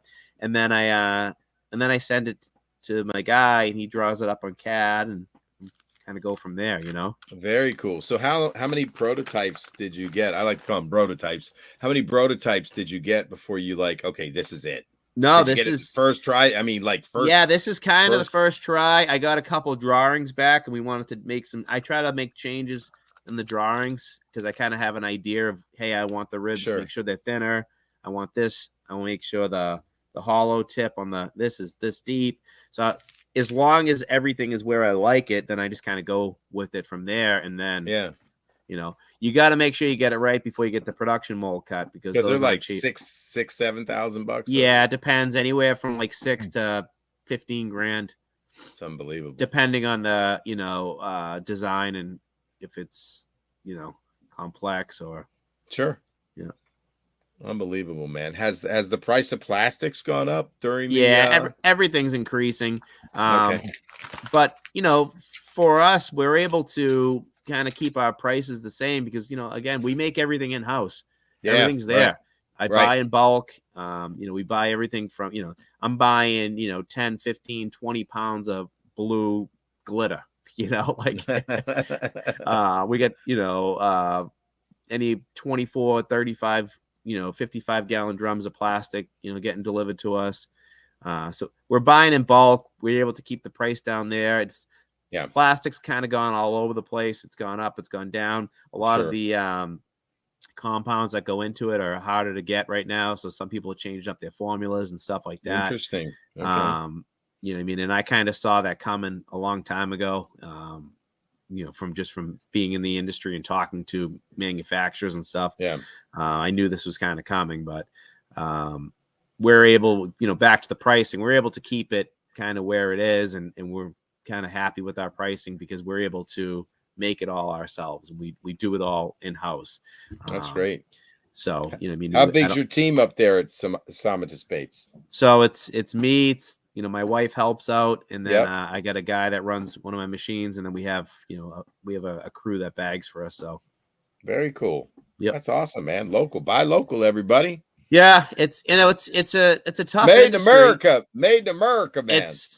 Listen, it means a lot to me, man. I don't know if it means a lot to everybody, but it's unfortunately there is there's a ton of stuff that comes from overseas, and there's some good stuff, and Sure. but it's just I don't know. I like made in the USA. It's like all of our equipment is, built on, American made steel, and we have American made molds. We're not, like I said, we buy our nets and our bags from China, and that's about it. And unfortunately, when it comes to bags, you can't get them for cheap in the US. You just can't. Yeah. And there's no way I'm going to pay an arm and a leg for bags, and then what? Have to charge double for this, and it just doesn't make sense. You know what I mean? Yeah. But American made, it means a lot to me. You know what I mean? It's me, American. That's right. Listen, I'm really this little Ned deal. I'm really excited to try this big time. If there's another bait for smallmouth, specifically Great Lakes style of fishing I do, what would you recommend besides this Ned? The Samatis shot. Yeah. The 3 1/4. Absolutely. Yeah. I've only fished the St. Lawrence in Ontario once, and I caught like back to back. I think one was 5 1/2 or something, and the other one was like just 5, and it was like back to back fish on that bait there. Right. And it's a great bait. Gets bit everywhere. You know what I mean? I fish it from a pond up the street to, Champlain, Winnie, wherever, Mm-hmm. Smallmouth and largemouth are going to eat that bait, Absolutely. But I would say that bait, these would be your 2 really good smallmouth baits. Mm-hmm. But don't sleep on this little guy either. No. You know what I mean? I actually fished this on a net a lot too. I just trim it down. So that's what somebody in the comments said. Ken, so the hook, so the hook comes right through the shell. Who said it? I probably know who it is. Ken. No. I thought it was someone else. A kid I know loves fishing this bait. Fishing it that way? Yeah. Fishing what way? On just a net. Trimming it down on a Ned. Oh yeah. And, I don't know. That 4.5, I would. You don't necessarily have to trim it down. If you want to, you can. I do, and it's just this, tasty little treat. It's like I gotcha. A little morsel. It's perfect. I'll fish this on the back of like a 3/8 jig too. Like I'll just trim any one of my flipping jigs that I normally fish 3/8. I'll trim the skirt way up, and then I'll trim this back and slap this on, and it's just, catch a lot of smallmouth on that too. Hold that slobster up because the 3.5. No, the big one. The big one. Hold on, I got something I want to try. Eric, do you think we can get something going on that? I'd like to.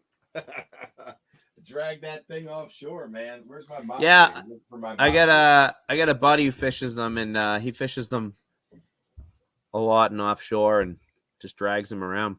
Yeah, man. That thing so now we carry a hook for it. So we get the if you go to the oversized, we have an oversized worm hook, the 11/0. Okay. And that's the perfect hook for it.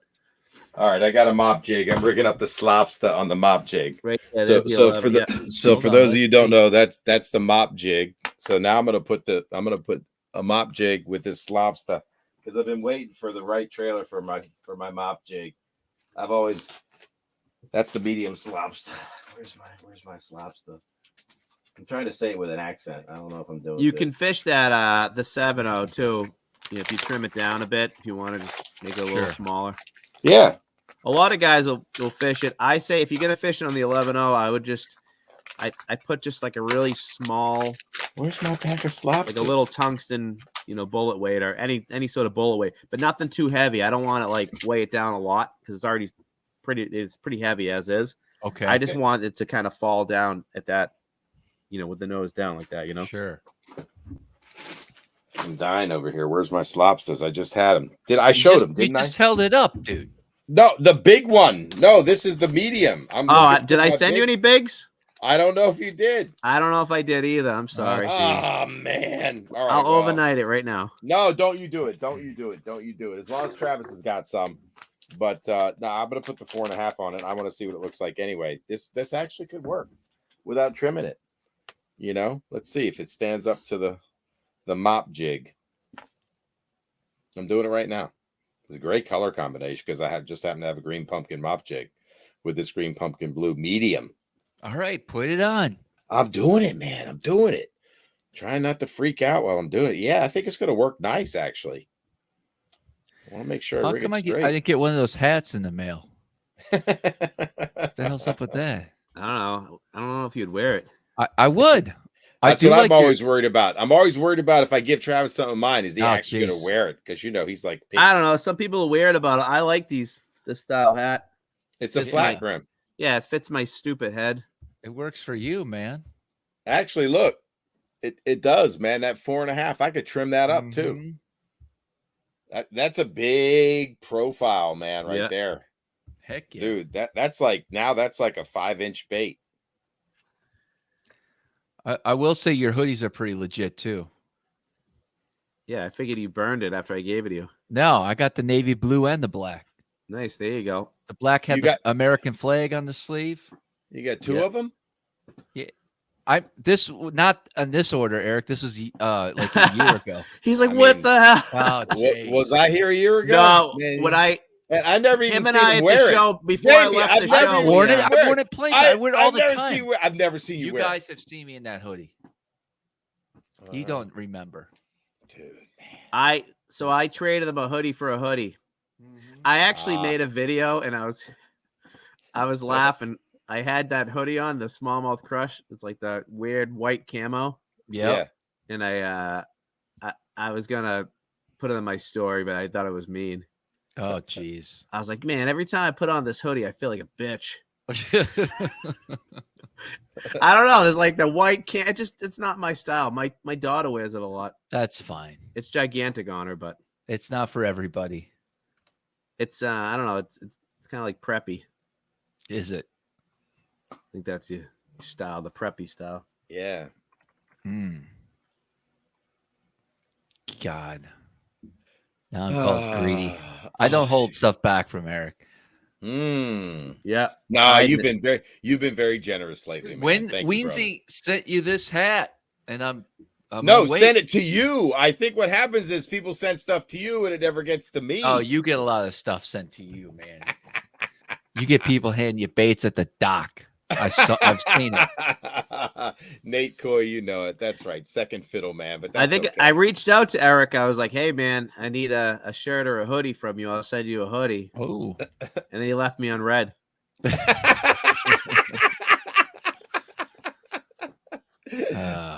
It's funny, man. I'm out of Bass Lab shirts. I only ordered like 20 of them. He responded to me. He's okay. He always gets back. That was I got Rise and Glide in stock. I got River Rat in stock, and that's it. No, Dr. Frankenstein shirts. So if you want one of those, you let me know. And I got Bass Lab trucker hats. That's it. And a bunch of stickers, man. Travis, I got a request for the old sweatshirts. Yeah, I know. I saw that. That's my wife. Oh. She stole that one. She's like, oh, this thing's so soft and comfortable. Uh-huh. They were nice. Tom Nee's right about very the nice. Big Boys Those Lobster. old sweatshirts were nice. That's an Upper Bay. Yeah, that looks great. Tasty meal thrown on rip wrap at the right time. Here's a question for the field out there. When would you throw the mega size jig versus downsizing? When would a bass prefer the mega jig over more of a finesse jig? When their swim bladders are perfectly aligned and they're happy. Perfect, Travis. Right? When is a fish looking for a big meal? You don't want to talk about our discussion Always? On the swim bladder? You mean like summertime cold fronts and pressure and swim bladders and high bluebird skies and grass fish and how they get a little funny because they're super shallow? Mm-hmm. True. Post spawn blues dead sticking, brah. That's right. When does the time When does the time pass faster for a bass? Oh, dude, Prime Fishing answered absolutely. fall? Jordan, Autism Powers. I want a definitive answer. There are none. Okay, that's an answer. In the fall. Oh man, thank Riverboat Rob. I appreciate it, man. No, I South just like Jersey the post spawn. I agree with that.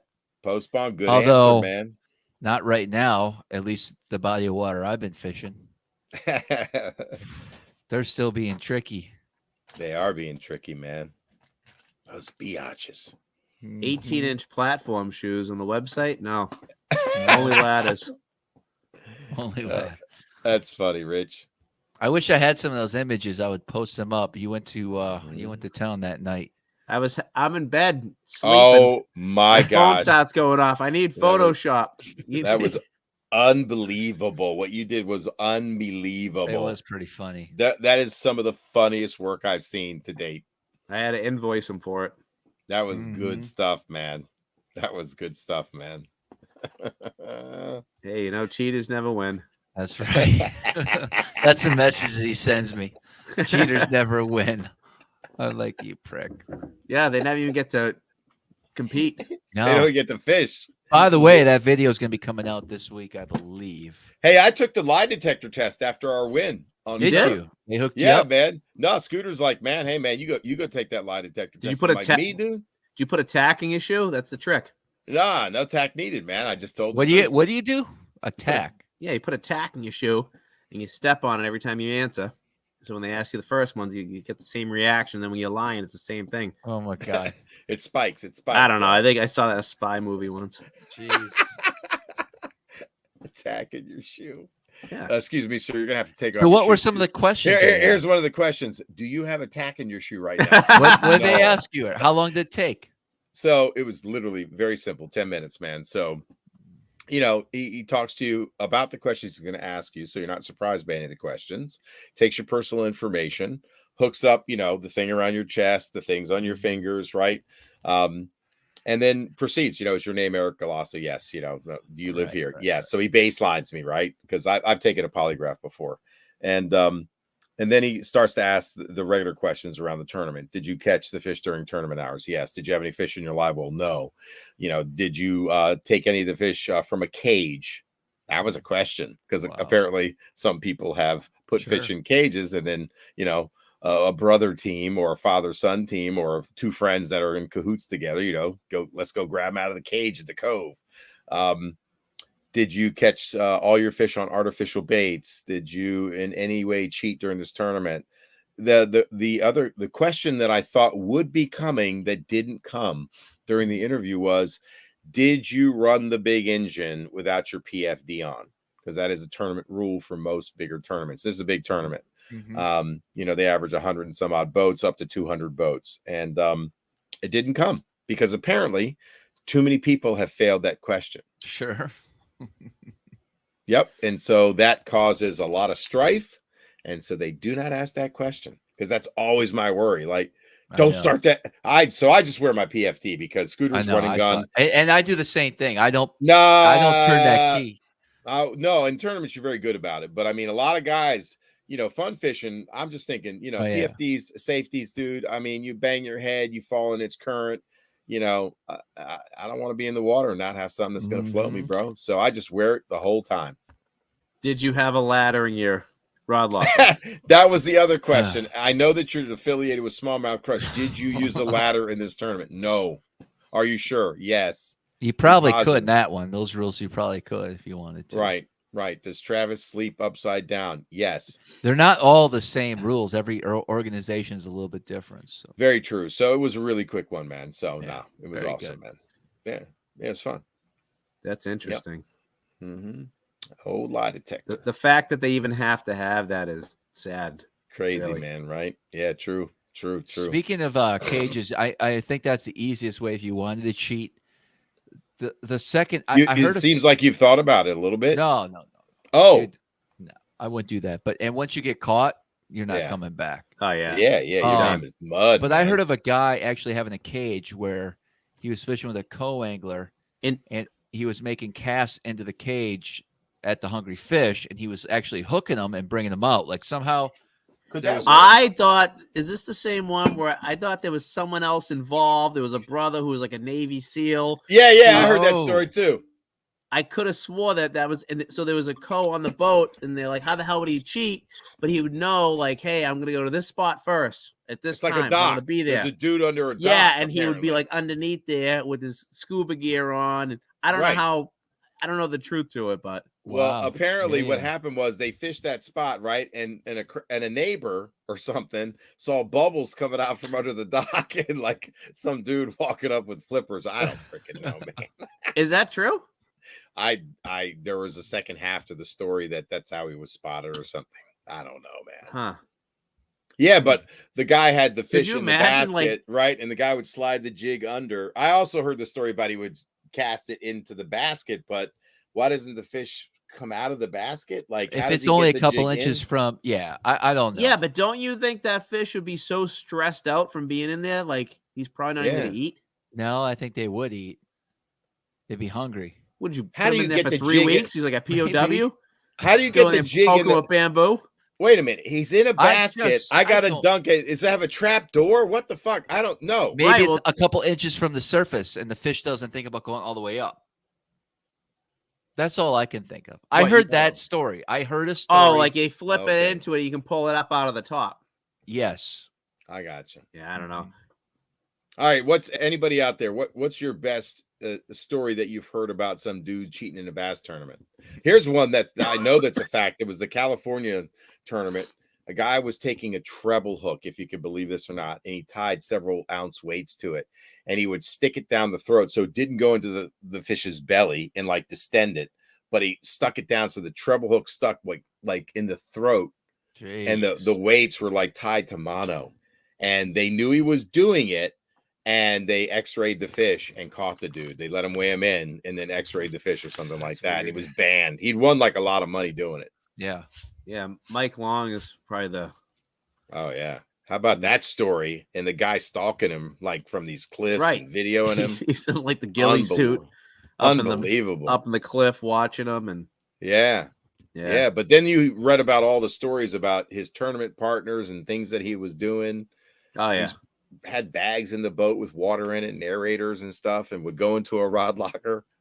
Like when the guy had his back turned, it's crazy. What an expose on that, man. Unbelievable. I don't know, man. You got to be just a piece of shit to be doing that stuff. Desperate. Crazy. Just go get a freaking 9 to 5. That's right. You know what I mean? As Alex said, it's hard to make money fishing tournaments. There's a lot easier ways to. Yeah. Unbelievable, man. So Jamie, what do you have in the future? Basically any type of new baits or any designs that you're thinking about? Yeah, great question. Coming out with? I got a giant list up here of a million things we want to do. It's just, you know what I mean, about funding those projects and stuff like that. So right now we're just gonna stick with the baits we're making. We're hopefully we'll have the production mold for the HCW sometime soon, so we can start really cranking those things out. How long does it take from like, okay, you got the prototype, you're happy with it, you've catted it, you've made your small runs, special batch by hand, you place the order, you put your deposit on your mold. Is it 6 months, 3 months? It just depends. You know what I mean? My guy that cuts all my molds, him and I consider him a friend now at this point. Oh, wow. And so cool. But it just depends on what he's got going on. Sure. He actually, the guy I use, he actually just moved his whole operation. Geez. So he's kind of like upside down doing everything right now. And is he growing too? Yeah. He's growing too. So does he just serve the plastics industry? I mean, like soft bait industry, or does he cut? Yeah, he's got his hand in it a few different ways. So. Okay, I got you. But yeah, no, he's a good guy to know, and right on, man. But yeah, it all depends on what his schedule's like, what he's got going on. Sure. He can turn around a mold for me as quick as he can machine it. Just depending on what his list of other stuff going on is. You know what I mean? Yeah, that's so crazy, man. It's a solid block of billet aluminum, isn't it? That's crazy. We got these Yeah. bags now too. Hey, man, we like bags like that. Yeah, I'm a bag boy. That's all I use anymore is a bag. I know. My boat's loaded with these things. I just throw them in there. I'm the worst when it comes to like organizing. I try to get organized and I like get my boat right, and then I'm like, next thing you know, it's disaster. Yeah, I've been pretty happy. But like with I my said, I'm bag very approach. very simple when I'm fishing. It's like black jig, black worm, a buzz jet. It's kind of about buzz it. jet. Yeah, A buzz jet, a Depths buzz Love jet. love Come that on, bait. Talk the to me about junior, that. the junior, I love that bait. the junior or the regular size. What's Hold on, let me. I don't know. I'm like Travis. I don't know the sizes are. I have one that I got for free that I just. Oh my god, I love that bait. Talk to me about how you fish it, when you fish it. Let's discuss. I fish it from ice out to ice in. I caught a bass on a buzz jet on my first cast, and I'm like, no freaking way, dude. They annihilated. So when I first got it, this kid gave it to me. Is this it? No, No, yeah, that's it. Mine's that's bigger a than junior. that though. That's a junior. Yeah, mine's bigger than that. So That's how it, do you Travis. fish this damn thing? My god, dude, just There's no wrong way. right. Just jerk it, crank it, whatever you want to do. So are you steady retrieving it at times? Yes. It depends, yes, but yeah. I love that. Like ice out to ice in, I will fish that bait and catch Come them. on, Swear. He throws the bigger one, Travis. ice out. It's like a pearl, like silvery with like a purple and a little bit of chartreuse on it. Yeah. And I actually upgraded the hooks. I put the dressed VMCs on there, and they're a Mhm. little heavier, so it sits a little lower in the water. But When that you say the dressed VMC, they have that little blade on them, with the blade on it. Yeah. and that little bit of flash definitely does it. I Now, like that. Before changing the hooks, I lost so many fish. I'm not even exaggerating. I think I lost 12 fish on it, and I was like, What? I in gotta, the and I hell? was just procrastinating. I'm finally like, I gotta change these hooks. And the last fish I lost on it, back to back, was a monster. It would have been my PB in the river near my house for Smalley. It looked like a friggin' basketball. It came up- Estimate it. Estimate it. Just guess. I don't care. It doesn't matter. It had to Estimate been. It had to been well over 5 pounds. Wow. And So, for that river, you know what I mean. about I've caught straight some. black? I've caught some 4s and heavy 4s and stuff.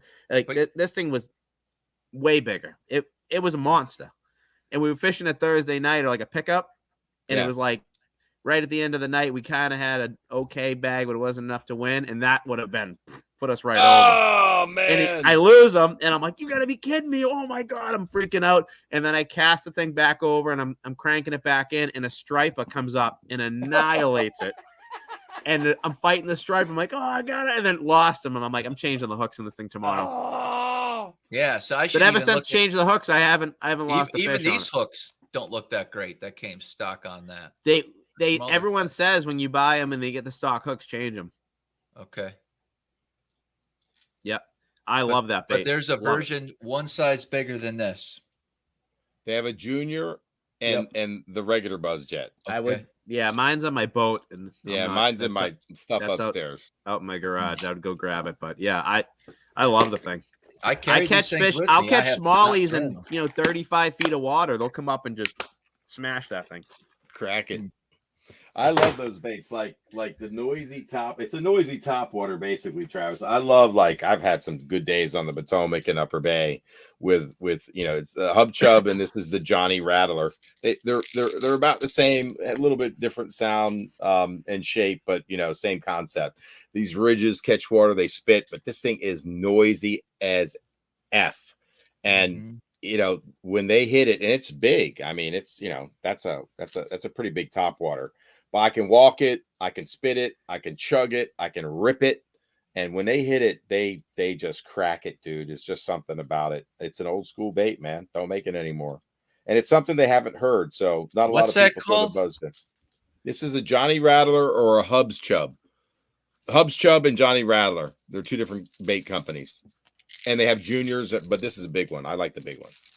So anyway, really unique. Get the different. bigger buzz jet and thank me later. Michael Payne. That's right. What are you Joey throwing Rodriguez. that braid? I throw mine on straight braid. I don't know if that's the right way, but that's what I'm doing. If you've got the right rod, I mean, you know, that could have been the other thing. Now you've got the right hooks. I mean, that helps. But to me, if you're throwing straight braid, right? I mean, you know, everybody has a preference, right? Right. And an action. And depends on how you set the hook too. Are you leaning into them, or you're really yanking? No, I tried everything with those like 12. I was like, you know, babying them. I was hammering them. I was just trying different stuff. And I'm just like, no, these hooks suck. Yeah. And the more research, and a lot of people would just change out the hooks. They didn't like them anyways, you know. Right on. You know, all Lucky Craft baits, I changed the hooks on. I think their stock hooks suck. I don't like them. That go gummies. So, and that hook you're talking about is a hybrid bend, right? It's a little bit different too. So, I don't honestly. The reason I got them because I couldn't find the right size trout anywhere. Like any stores had, and my plan was, I said, I'll buy these and I'll just cut that piece of that little blade off if I have to, you know what I mean? But you left them on and it worked right. Yeah, and that little bit of flash underneath it too. I don't know. It seems like it might give it a little bit more. I think That's so. Interesting. Yeah. I can't find this damn top water I've been talking about earlier either. It's a Renoski. I keep looking. It's a Renoski. A Renoski? Yeah, if the picture you sent me on Instagram is the one, it's a Renoski. I didn't send you one. Oh, some other Travis did then. Okay. But what he sent me is a Renoski, and it's a bluegill shape. You got to draw a picture. I'll just find it. Not tonight, but I'll find it. Okay. Yeah, Riverboat Rob, the Jackal Firecracker is a stupidly loud buzz bait. It's cray. Good stuff, man. Great talk about baits. I love it. Heck yeah. Yeah. I wish I made the buzz jet. Yeah, right. Yeah. There's a triple. No, that's how a lot of people are like, oh, do you only fish your own? I'm like, no, that's like, you know, I fish my stuff, but there's a lot of cool, great. I don't make crankbaits. I don't make, you know. Have you ever fished a triple impact by Shimano? Same concept. So it has a blade. It's a build. They've got multiple sizes, like infinite sizes. But the one that I like the most has a blade, but then it has this little silver aluminum blade. So you got this, like the Buzz Jet, the bladed prop on the back, but then this little aluminum like triangle shape that sticks off the back, and it hits the blade, and it makes this high tink sound, and it has the same action as the Buzz Jet. So you can, you can pop it. You can't really, the Buzz Jet is a little tricky. You can't I tried to walk it. I've caught fish walking it. I want to walk it sometimes. Right. But I think it works best on that steady retrieve. I do like a slower steady. Like, and you have to do it slow, because if you do it too fast, it doesn't want to operate right. Every bait's got the right retrieve speed, especially a build bait like that. And you're right, slow and steady probably does the best. So it looks similar to this, but without the bill. Are we going back? Are we back to your bait? Yes. Are you showing me a freaking Storm Thin Fin or a Rebel Shad or something? I don't know, man. Rebel Shad. It's a Rebel Shad, probably made up like a copy of the Storm Thin Fin, but no lip on the thing. And it's thin like a you said it was a walking bait. That thing is like potato chip thin. So the bait you have that is in your mind, that's a walking bait, is a potato chip, and it walked.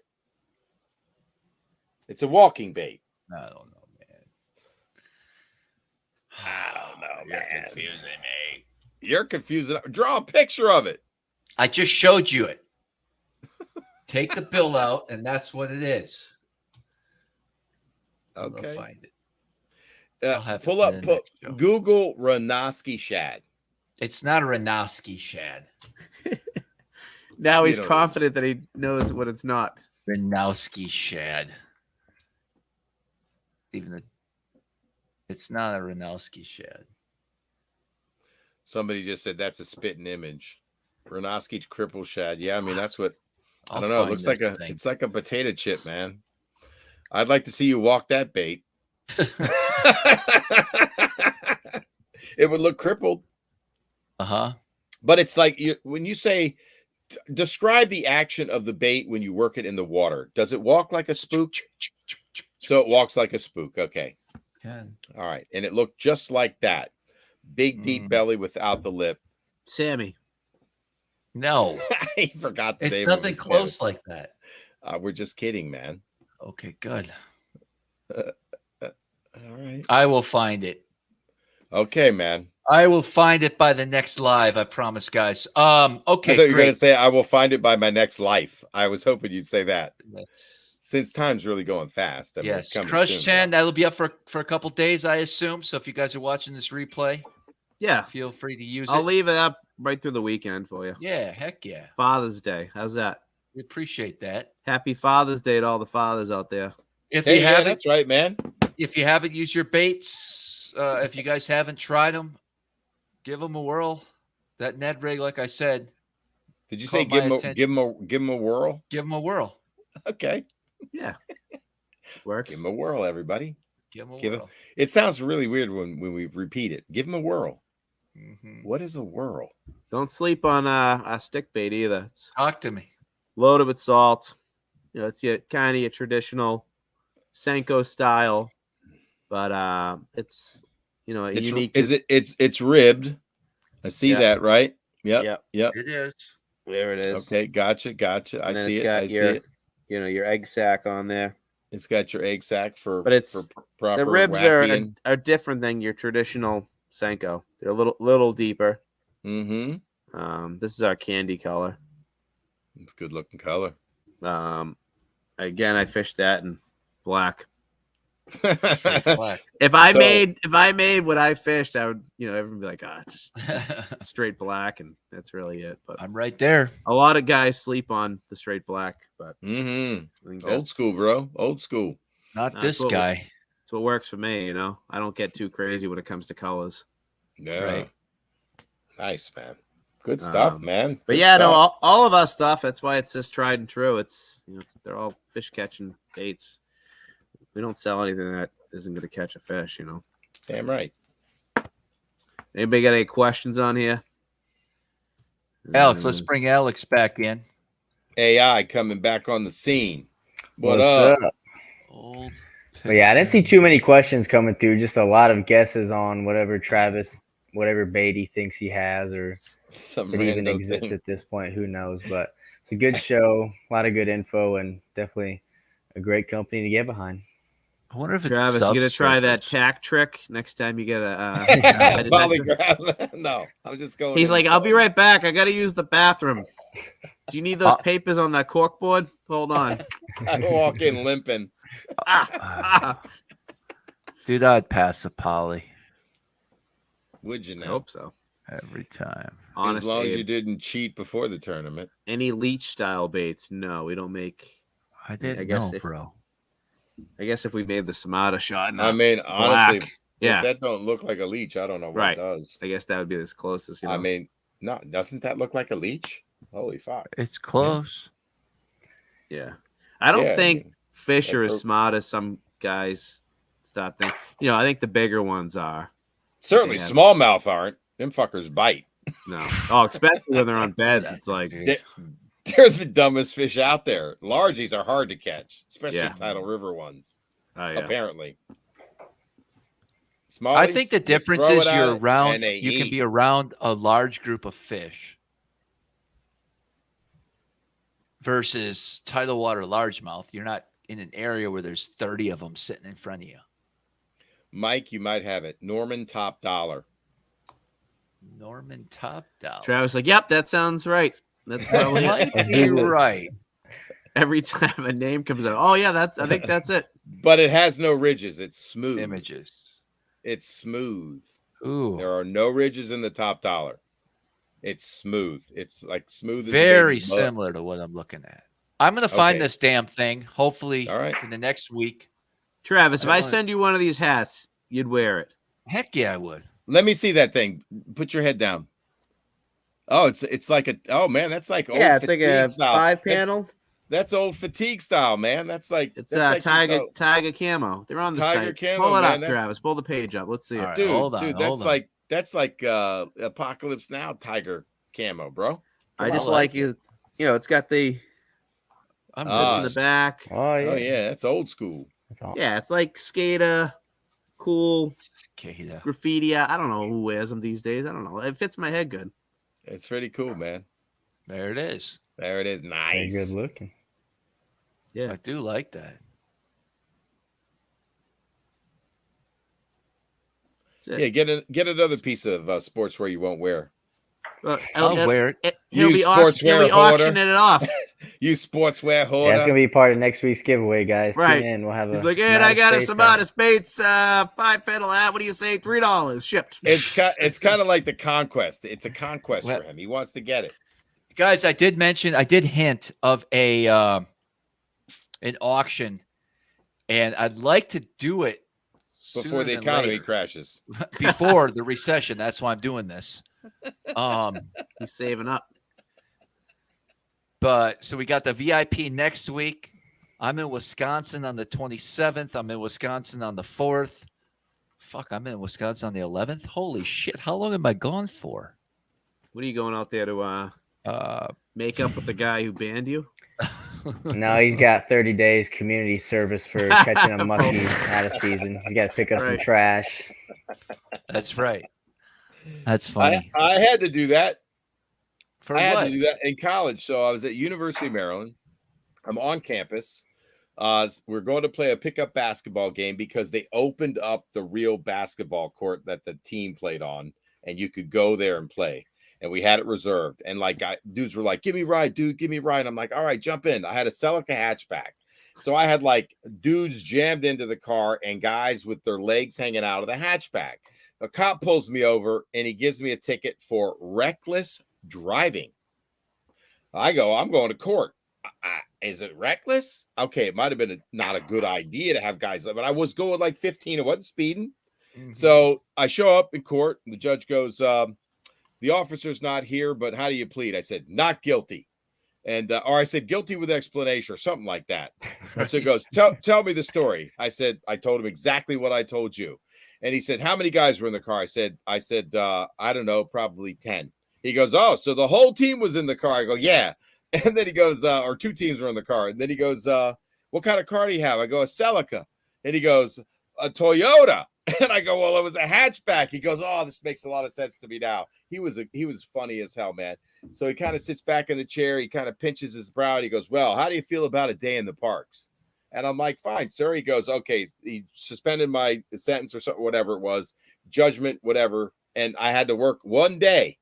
So I show up for my service at the community, whatever center it was. And the guy goes, you're emptying trash for the day. So I sat in between Harold and his partner, and they were a riot. We listened to Howard Stern, and I emptied trash for a day. And that, I paid like a small fine, but didn't get any points on my license. It was like for reckless driving, it was like points, lots of points. Yeah. So yeah, man, that's what I did. Man, Epic Eric's got some street cred. Yeah. Ooh, man, let me tell you something, man. Heck yeah. You know it, man. Let me know in the comments if you guys, Eric, I'd like you. I'm sure you have a few items you want to sell. Is there a time we could do in the next couple days? Negative. No. Yeah, but you could do it. Do a special auction, bro. You can carry the day. Let me know if you want a special auction tomorrow night, guys. Put some buzz jets in there. Buzz jets. I'm gonna. Now that I actually talked to someone that has some confidence in it, I might. Don't get yourself confused, man. Don't get yourself confused. You're not. You don't even throw a buzz bait, bro. You ain't throwing no buzz jet. Oh, you don't throw a buzz bait? No. He ain't a buzz I bait. will. Right, go. Oh, my Travis, God. you don't throw buzz baits. I've caught. Okay. Dude, all you Really? need is a black one. I've never seen you catch a bass on a buzz bait. Wow. I've never even seen you go, let's go buzz baiting. Let's shoot a buzz bait show. Wow. You got the buzz baits. I did a whole freaking special on buzz baits on your channel. That's We've sacrilegious. never gone to try to shoot a buzz bait show. You ain't no buzz baiter, bro. You ain't throwing a depth buzz yet. You'll go out there, reel that thing. You won't be able to reel it fast enough. You got to wind it slow. They won't bite it in 15 minutes. You go, I'm done with this fucking thing. And it'll end up on the auction next year. Really? And if you want to throw a big size buzz jet, don't buy any. You got some. Let's go throw them. They eat it on the river. It's coming up on topwater time right now. Mm-hmm. Like you should be chucking a buzz bait right now, post spawn. It happens. The water, once that water gets I hot, only fish I have again black buzz bait. I fish it everywhere. I love it. if you could only fish one color, yeah. And on the bait, better be black and a gold blade. Do you fish a trailer hook or a trailer bait or anything on there? No, man, I take the skirt off and throw a freaking Z-Crawl Jr. on it and fucking whack them, then they don't miss it. Really? Yeah. Yep. A lot of times I'll just put a trailer hook and no bait as a trailer. Pretty sure that's a buzzbait in my hand, you prick. I don't know. Okay. Zoom in. Let's see. Watch the corner right. What do you catch? A snakehead with it? Travis, isn't there a video of you Travis, in Potomac catching like a four? is that me No. on the front of the boat? Nope, that's Jack. What did I say? I said we haven't fished a buzzbait together. Did I say you ever threw it with Jack Rinkers on a tournament? Because I'm he just told saying, you to put one obviously, on? I'm in a tournament here and I have a buzzbait in my hand. So I just don't like the fact that you said. Travis, here's You what have I a said. visor on. Look, dude. Yes. Hey, bro, we talked about it last show. I ain't a buzzbaiter. I ain't a buzzbaiter. You even said it. Okay.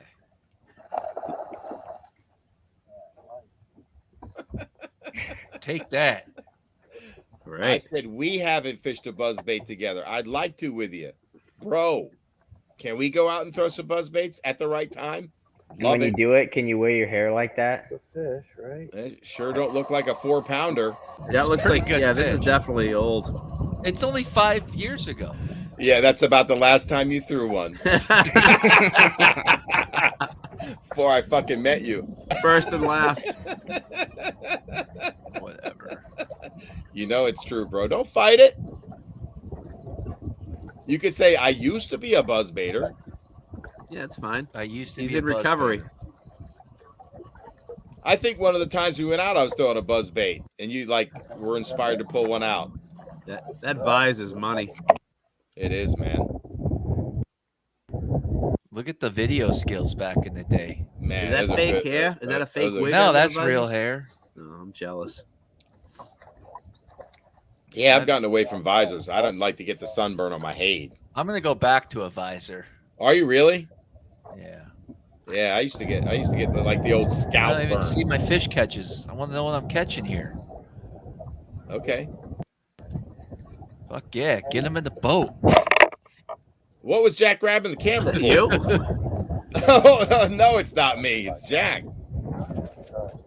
Come No, on, I- get him in. That Were you work- that looks like were you work- Travis's stunt double.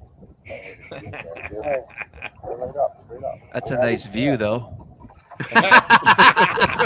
This one's for the ladies. I don't know. Uh, We were on him that day, buddy. did y'all win? Travis is like, he's like, I throw a buzz bait. He's showing us footage. He's like 6 years old. 5 years ago. He's like, look at me here. This is my Boy Scout uniform. Fishing a buzz bait. I remember I got on the boat. I was throwing a buzzbait. I caught a couple bass, and he goes, "Nah, man, I don't throw a buzzbait."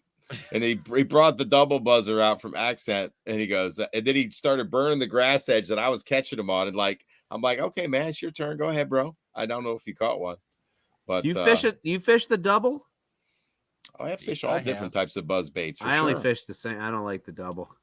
Yeah, Sometimes it's a more. Oh, the one I subtle was deal. fishing, it was kind of doing weird stuff when it was like not running. Nah, right. you need the Accent one with the little foamy things on the back, man. That's Yeah. nice and level. It's proper. It's right. It's more subtle. It's crazy. It churns a little bit more water, but some guys they live and die by it, bro. I just fished I guess that it's what you whatever keep that in your cheap, hand. the cheap Strike King, straight the black. Sure. That works. That's Whatever, it. man. Thing runs great right out of the package. Yeah, I man. as will. long- Tune it up. There was times in the past where I would throw a real small buzzbait around Mayfly Hatch, and it was the Strike King. I don't know what they're called. Tri-wing? Just a real small thing. You know what I mean? Like tiny. What did you throw it on if it was that small? Probably spinning rod. Yeah. Interesting. Yes. And now it's just Ned rigs. That's it. HTWs rule the world. I'm up there cranking smallies. Ned rig. Want to throw some crankbaits? Ned rig. I just love the bite of a Ned rig. And I'll tell you what I really love. I love just being able to work that bait, man. I'm telling you. Whatever, dude. Look, we're trying to shoot interesting concept, variety of techniques, but I mean, you live it. I get it. You're an expert. I understand. I mean, I love leaning on as much as you do, man, but sometimes you got to shoot some interesting shit for people. I hear you. All I'm saying, man, you run a YouTube channel, bro. All right. Alex says he's in for a short auction tomorrow at 8 p.m. Eastern. We're going to have some some Stratix 3000s. Is that wine kicking in, bro? It's been a while since you drank. I was going to say, I thought you gave up drinking. He fell off the wagon recently. There's something going on. What a loser. I think you've left the stream a couple times. I think you went to the bottle and get a refill of this. Oh, yeah. What's in that? What's in that? You're talking a little funny. It's a little slurry. You are. We know. Polygraph. All right, let's ask him the question. Hook him up, Alex. You don't have a tack in your shoe, do you?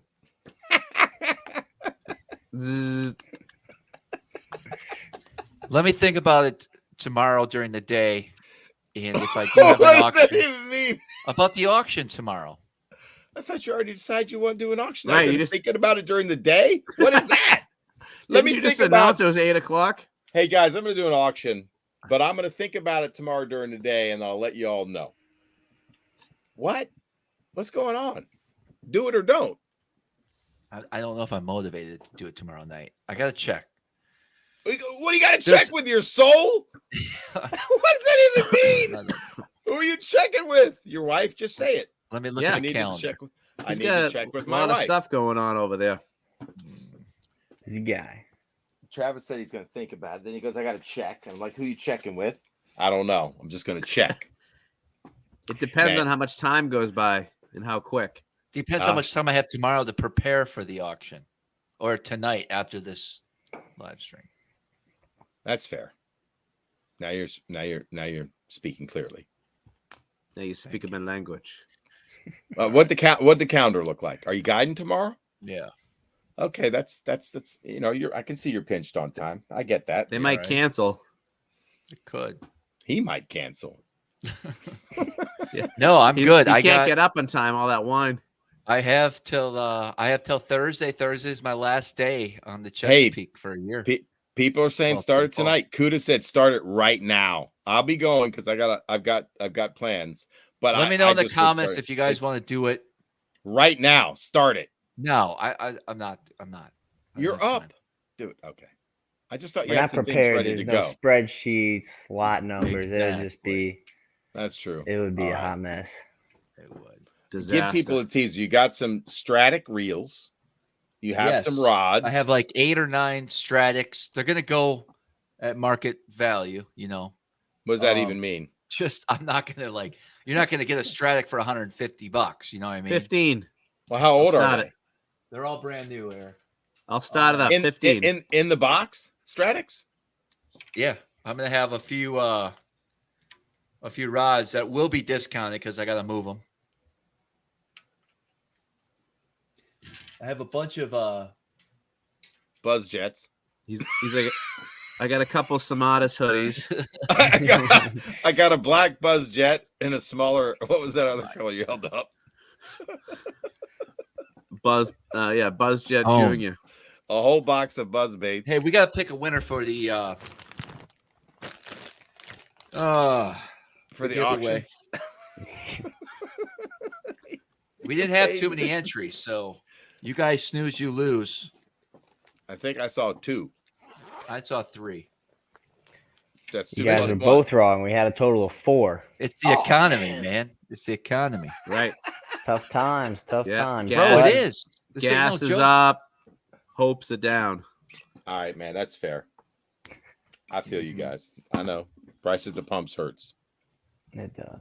But yeah, out of the 4 lucky contestants we had entered tonight, the winner of the giveaway was Grat84. Nice. Grat, I know you'll reach out to Travis or I.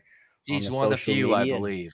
Get that taken care of. Throw a couple Buzz Baits in there for him. That's right. Buzzers. They want those double buzzers, Travis. Bonus buzz. I actually. That's what you're having with that wine right now. The bonus buzz. I had a half a cup, a half a glass of wine. You said cup. Mm-hmm. Says it all. Half a jug. half a bottle, same thing. We could probably get creative. We could have some stuff tomorrow. All right. Mm-hmm. Cool. Awesome. All right, guys. Bang, bang. Jamie, thanks for hanging out. Thanks for having Jamie, me good on to see here. you again, man. Congrats on the success and the growth of the Always biz welcome and back. your Thank new you. shop, brother. And if anybody, if anybody out there fishes a Ned rig or has never fished a Ned, that I'm telling you, that HTW is something else. Pick up a pack, try them out, and I've already got guys that are just loading up on them. They bought a few, and now they've come back and bought a ton Is more. everything pretty much in stock right now? Yeah, all the stocks up to date on there. Right on. The HTWs, I think I increased the stock on there. We're kind of making them as we go. We make a ton of whatever color and just keep, that if you order a ton of one color, there may be a slight delay in shipment, not by much, like a day or two or something, Oh, that's not bad. Everything else that is on all the other baits we carry, everything ships. If it's Monday through Thursday and if the order's in before noon, we usually have it shipped the same day. Depending on, the amount of orders coming in, stuff like that. So Awesome. what's the company name? Sorry, just joined. Samatis Baits, SAMA. It's right on the bottom of the screen. Check it out. SmatisBaits.com. Crush 10. 10. Save yourself 10%. Boom. And awesome. All right, guys. Well, thanks for having me on. Cool. It was fun as always. We'll have to do it again sometime, but It was a pretty lame live. I've beat. I was on here, so it wasn't lame. It was pretty awesome. All right. Yeah, what? I dude, agree. What's up with I that, mean, man? right. You might feel I it was felt lame. off. I felt off. I felt But like that doesn't mean the I felt like show's lame. everybody but Travis was great tonight.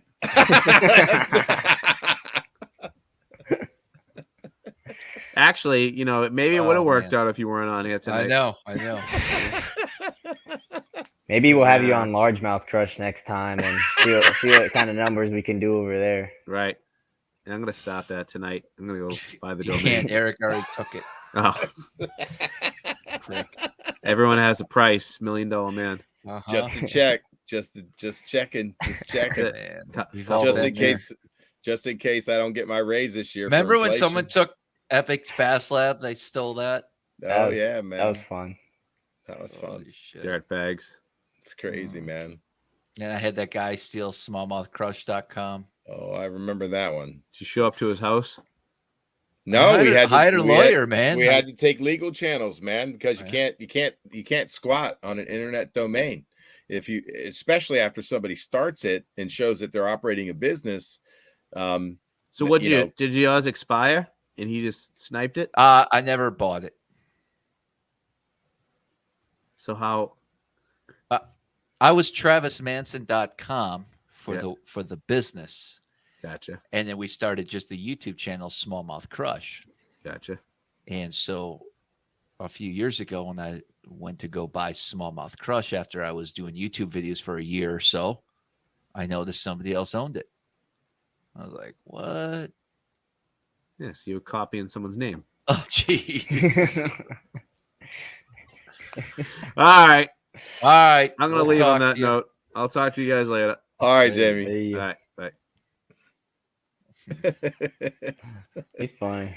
He is a Yes, very he funny is. guy. I like Yes, he his is. sense of humor. I like his baits too, man. I haven't used them enough. You know what I mean? And I'm motivated now to certainly give those baits a little workout. And I like your idea of perhaps taking a drop shot bait, the 5.25 and the 3.75, and seeing if it gets bigger bites or more bites or less bites or who knows. So I'm curious. Yeah. I'd like to just test it. I mean, it'd be a great video. Like we're on the same school of smallmouth. We see the fish on live scope, and we both drop at the same time and see what happens. If the 5.25 just doesn't get bit with like same color, of course, like in the same line. You're using the same. Yeah, I mean, just to have fun. Try it. I don't know what might happen. Who knows? you never know. I mean, there's certain gobies that are that big, right? I mean, I don't know how big a goby gets, but does a bigger smallmouth target the bigger goby? I don't know.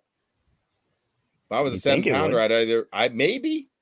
Hey, I should mention too, guys, if you're interested in fishing, We are because we're here. On the 21st, I have a date open on Lake Ontario next week, Tuesday. Ooh. If you're Nice. interested. If not, no big deal. I'll leave a day early because I got to go to Wisconsin on Thursday. So Fight that muskie ticket. Alex said you got the community service. Got to fight the establishment. I remembered the guy that I did the trash with, Harold, and I can't remember the other guy's name. But one guy was way older, and they were like freaking frack, dude. It would be like sitting in between me and you. It was funny as hell. So they were in trouble too? They did something No, wrong? they worked there. That was their job. They operated the trash truck. It was a driver and his helper, and I sat in the middle of those two guys jawing at each other for like hours, and it was listen to Howard Stern, and they would debate what Stern was talking about. It was really funny. Hey, I decided, and we've talked about this before in the past, Eric. So you and I are going to be fishing together here coming up next month. That's unfortunately, almost July. Hey, Chris Birch asked, where are you guiding out of on Ontario the day you're free? Oh, so that'll depend on the bite, but it'll be anywhere from what to what? Yeah, it's like Henderson Harbor to Alexandria Bay. Okay, cool. Thanks. All right, go ahead. We're going to be fishing here soon in the Smallmouth Crush Open. So we're going to have a day of practice and perhaps just hanging out at the house. I want a video on us the whole time and put everything together. Funny stuff. Like maybe we get Alex to come up. I'll have to check my calendar. If I remember right, I had a conflicting. We asked you already. Thing. Yeah. We can get you a free entry in. I'll see what I can do. Logan goes, what's your opinion on the new Spro CJ Smasher worm that the Johnstons designed? I looked at it. It looks like a decent little drop shot bait. I don't think Spro's making those themselves, but they're definitely contracting it out with a company that's been on our live stream in the past. So you mean like Indestructible Plastic kind of company? Yeah. Interesting. Interesting. What the heck? We got the bot back. I'm sure it works. Will I be guiding in Wisconsin? I typically don't guide in Wisconsin because it's kind of like my vacation. But I will be there for a while. No guide in Wisconsin. Would that entail like a whole new set of? I'd probably have to licensing and I'd probably have to spend $100 to get a Wisconsin guide's license. Knowing me, I wouldn't. And then Mr. Sturgeon Bay Warden would find me.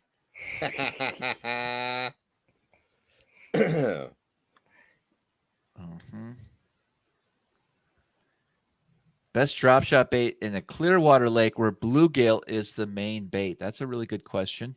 Sure is. I got to think about that.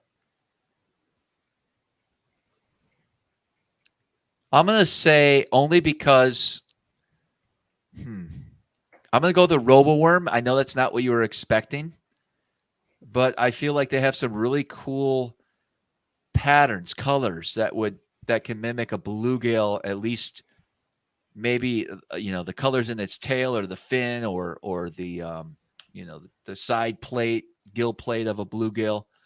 I would go with that. But if you want a bluegill profile, man, I don't know if I have that answer. You got any ideas, Eric? How about that gilly? Yeah, why not drop shot a gilly? I'm joking, kind of, but yeah. I know, me too. All right.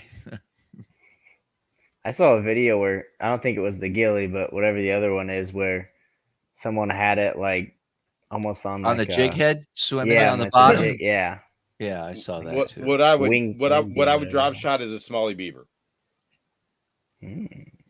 Turn vertical. I wouldn't do it flat like a craw. I would turn it vertical. Sure. It's got the profile. It's a little taller. Green pumpkin, dye a little bit of the appendages, so you get that look. You know, if you're not looking for uber realistic, it's a profile shape thing. It certainly looks like a juvenile bluegill in a green pumpkin or watermelon, and then, you know, tippet, chartreuse or whatever, or orange, whatever, you know, clarity water you got. Get a green pumpkin candy maybe, you know, or watermelon, a laminate if they make it, you know. Yeah, that's what I would do. And then you got a bait you can do a lot of things with, right? You don't have to buy a special bait. Smalley beaver would be my choice. Yep. Very good. Yeah, man. Thank you. Bubbling shaker, good choice too. Yeah. Mega bass sleeper gill. G crack. Yeah, you know what? The bellows gill. And the small one, this one. 2.8. That's probably money right there. And that is in the, I don't even know. Just laying there. This is a 2-inch. Okay. So really juvenile, but that would be money on a, if you could nose hook it. That's the problem. You can't Texas rig that. So I was thinking beaver, you know, Texas with the EWG, but if you're thinking about what do you mean you nose can't hooking, Texas rig that? I would challenge you to rig this straight with some type of a weedless hook. I don't know. I don't even know what hook would fit it. And I'm not burning the bait to try it, but you can. No, we're good. Yeah. All right, guys, let's wrap this lame live stream up. We got a VIP next week. If you guys haven't signed up, you can head on my website to do that. As I said, we're gonna kind of wing it a little bit moving forward after that, because I know we got some vacation. We're traveling. Eric, let's get together maybe tomorrow. Are you around? Yeah. Yep. Let's hash out some dates and guests. We've been behind on that, so let's see what makes the most sense. I'm going to put a bunch of new videos out this week as well, probably starting tomorrow if I get some time that we made. We have one where we're actually swimming a drop shot. We were swimming the Great Lakes Finesse Drop Minnow, caught some fish up at Will's with that. That was a pretty, I don't know, I thought it was a nice video we made. Eric and I put that together nicely.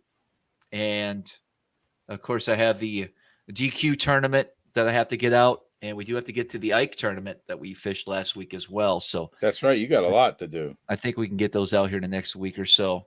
And again, we really appreciate everybody following the, I guess, liking and sharing those videos and hanging out with us on the live stream tonight. We couldn't do it without you. So we do appreciate that very much. What else we got? We're good. I'm exhausted, bro. Nah, you are. I can tell, bro. Rest up. Get some sleep tonight. All right. Post up for the auction if you could do it. Auction, yes or no? I will let you know if you guys follow me on Instagram. Have a successful trip tomorrow. Thank you. 3 more days, bro. I got it, bro. And then we're going up north. Hang in there. Is right. And as always, until next time, we'll see you guys on the water. See you, Alex, Eric. See you. See you, everybody. Thanks.